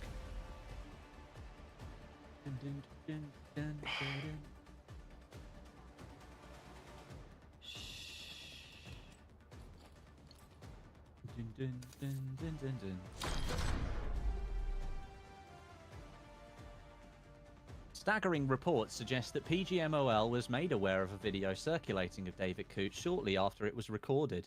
Coote was allegedly removed from officiating Liverpool matches in the Premier League, but later resumed duties in a lesser capacity as a video assistant and fourth official. He was eventually reinstated as a referee for Liverpool in the Premier League, having not officiated a Liverpool match in the league for about 4 years until he took charge of a game against Brighton at Anfield in March of this year. Oh, what? So they already did all of this? Yeah, staggering reports suggest that PGMOL was made aware of a video circulating of David Coote shortly after it was recorded. Not shortly after it was released.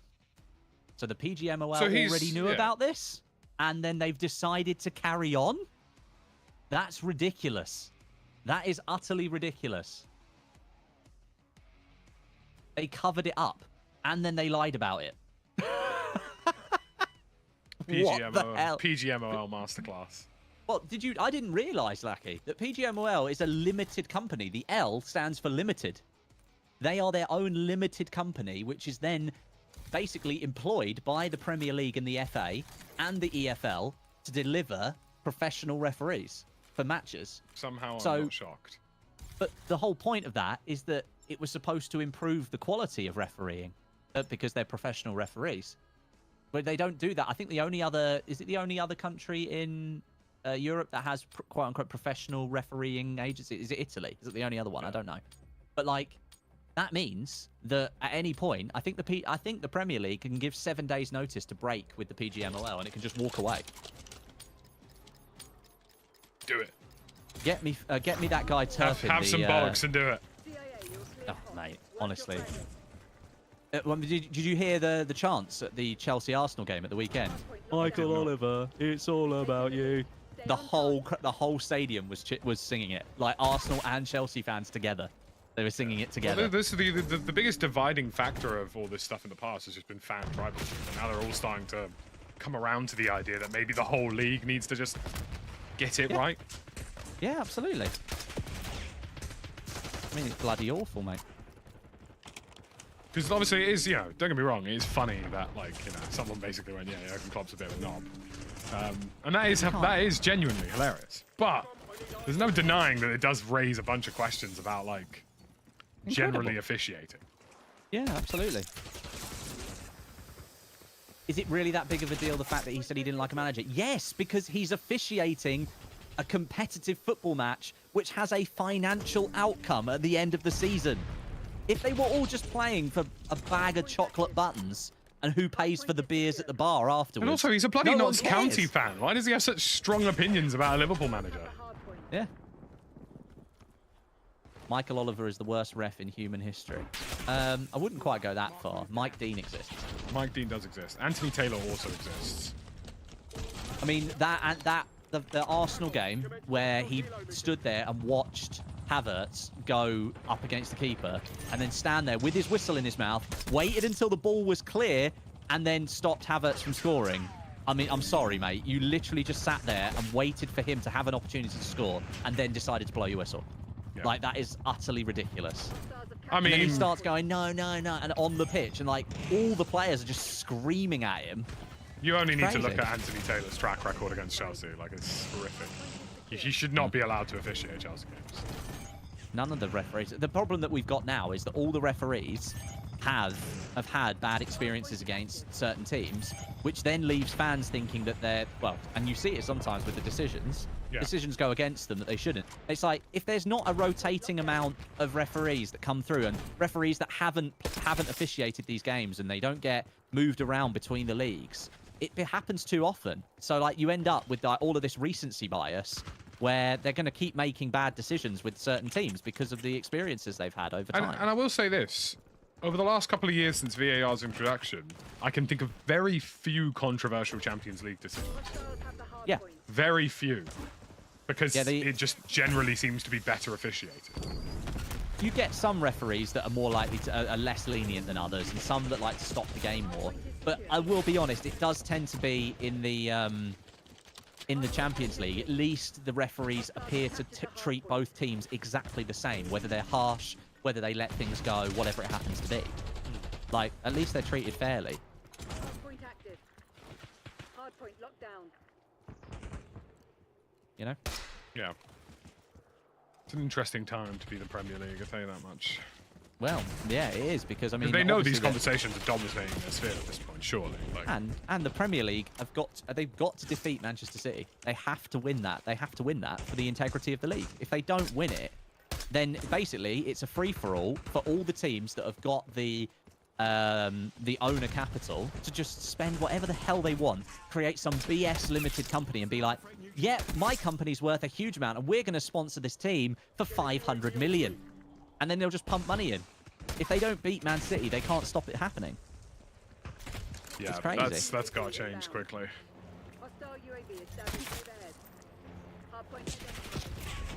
Semi-automated offsides need to hurry up as well. They should have been introduced before this season. Because using broadcast cameras to determine whether or not someone's offside is absolutely insane. I didn't realise those cameras are 50 FPS as well. Yeah, yeah, 60. No. I mean, Hawkeye, which does like ball monitoring, 240 frames. Yeah, right? So you can pick the exact frame that the ball which touches which the ball is passed, right? Yeah. With 59 frame cameras, that means I think some of them are 29, by the way, depending on the game. I mean, all you have to do is look at the freeze frame when we're watching the VAR camera to see that the free kick taker is bloody blurred. Yeah, one frame it's offside, the next frame it would be onside. Yep. And that's because they don't use specialized equipment, which is absolutely insanity. Yeah, it's crazy.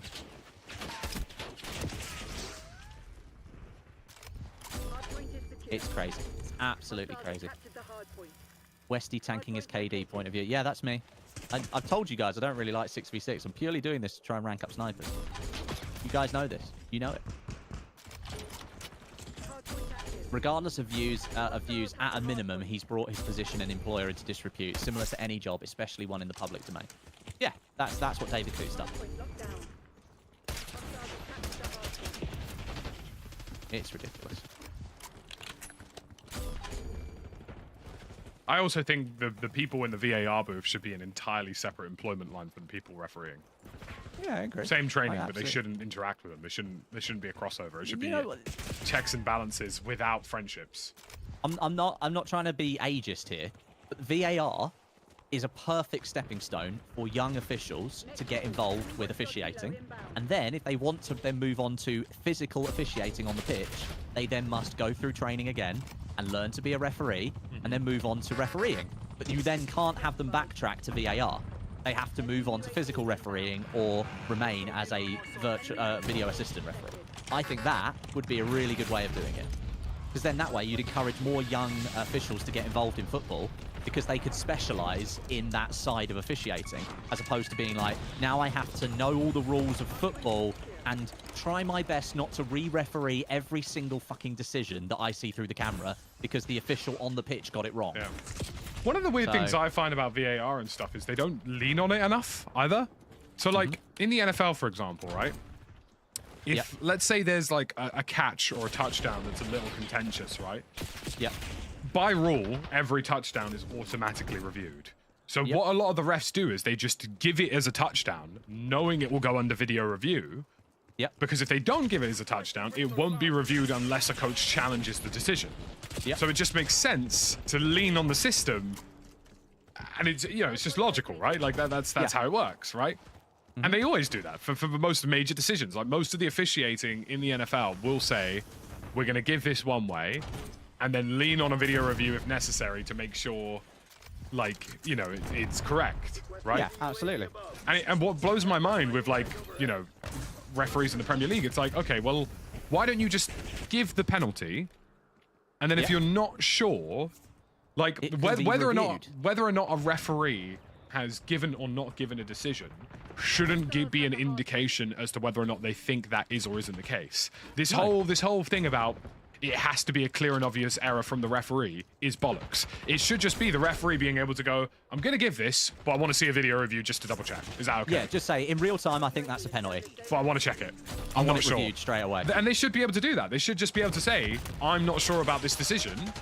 So I'm going to make one. Yeah. I'm going to make one, and I'd like to go over it. Simple as. Yeah. Give them a second look. Let them make the decision again. Yep. I think it's not a bad shout. Yeah. And maybe instead of it being re-refereed by somebody in the room, the VAR assistant goes, all right, this is on you. I'm just going to replay it for you at the monitor. There you go. You make the decision. You do what you think. Yeah, you do what you think's best in this scenario. And we're going to show you it at full speed, we're going to show you it at slow-mo, and we'll show you like 2 different angles. Like, yeah, reverse angle or something like that. Give them a bloody, I don't know, an iPad mini strapped to their chest, and they can just do it, whip it out on the field, not have to go over to a screen, have a look here, job done. And this is the other problem with VAR, and they have been a little bit better this season, is the speed of getting things right and actually making the call and changing stuff. Yeah. I will say this season it has been a bit quicker, which is good, but they're still making far too many mistakes. Yeah. Far too many. For the time that it's taken, there should be no errors. No. Whereas what we've got right now is that it's taking them a little while and they're still getting shit wrong. Yeah. VAR should be challenge-based, e.g. 3 per half, just like every other sport that uses it. Otherwise, as it is now, it's just subjective around poorly crafted laws of the game. Agreed. Yeah, I mean, the NFL... Because the laws have never really been updated to align with VAR. I mean, the NFL has a challenge system. You can throw a challenge flag if you think something's been officiated incorrectly. If they go back and review it and find that they agree with you, the challenge flag gets returned to you. Yeah, and if you miss get it wrong, they take the flag away from you. Easy. Yeah. And then you can have it reset each half, and then if it goes to extra time, you get an extra 1 in extra time. As long as you haven't got your maximum of 3. I just think, like, the whole video review, unless it's an offside, which I understand going to an automated system, why don't on-field referees just get to make these decisions permanently, but just get the opportunity to see them again. Do you know what I mean? Like, let them give it in real time, and then let them pull out an iPad and just say, right, lads, I just want a quick look at this again just to make sure I got this right. And if they think they're wrong, they overturn it. Like, why does there have to be a separate entity with, like, because the whole clear and balance thing, to me, just means that you're creating a conflict between one referee and another, which means that you're basically pitching two levels of agency against each other, which is inevitably going to lead to mistakes. Yeah. Whereas if you say, right, this is all on you, but we're just going to give you the tools to make a more informed decision, it just seems to make more sense. But the problem I find, though, is that you, at the moment, I feel like you could give that additional time and they'd still get it wrong. Because, like, there are just elements where, like, I'm trying to think of one. What about the West Ham penalty, or that they didn't get, or what was it, where Eric Ten Hag lost his job, and like that Man United defender and all this kind of stuff. That was never, ever a penalty. Never a penalty. Do you think, though, in the referee reviewing it, because did the referee give it in real time, or did he not give it? No, he didn't give it, did he? He didn't give it in. So on field, like from I think the viewpoint of about 99.5% of people, he got that right. And then VAR has just overturned it completely. I don't. Like, that's what does it. And like the referee made the decision. Was there enough evidence that suggested it clear and obviously got it wrong? No. Yeah, it's why that system to me just doesn't make a huge amount of sense. Doesn't make any sense at all. But I got to tell you, Westy, that's enough multiplayer for me today. Yeah, I think I'm done as well, mate. I think I'm done too. Simply had enough, and yeah, we'll see you for the Warzone tomorrow. Yeah. Okay, wonderful. Go make some stuff now. Go make some videos. Have fun with that. Thanks, Wesley. See you later, mate. Have a good one. Bye. Right, chat. Lovely having all of you. Pleasure being out. Video this evening. We're talking about various streamer settings, TikToks. We're debunking, right? We're debunking TikTok tips on Black Ops 6 for the masses. The video should be titled something along the lines of "Exposing Streamer Settings." It sounds a lot more sensationalist than it actually is, but it should be a good bit of content. So make sure you go check that out. That'll be up tonight if all goes according to plan. If not, it'll be up on Wednesday. Thank you very much for having me. Pleasure having all of you, and I will see you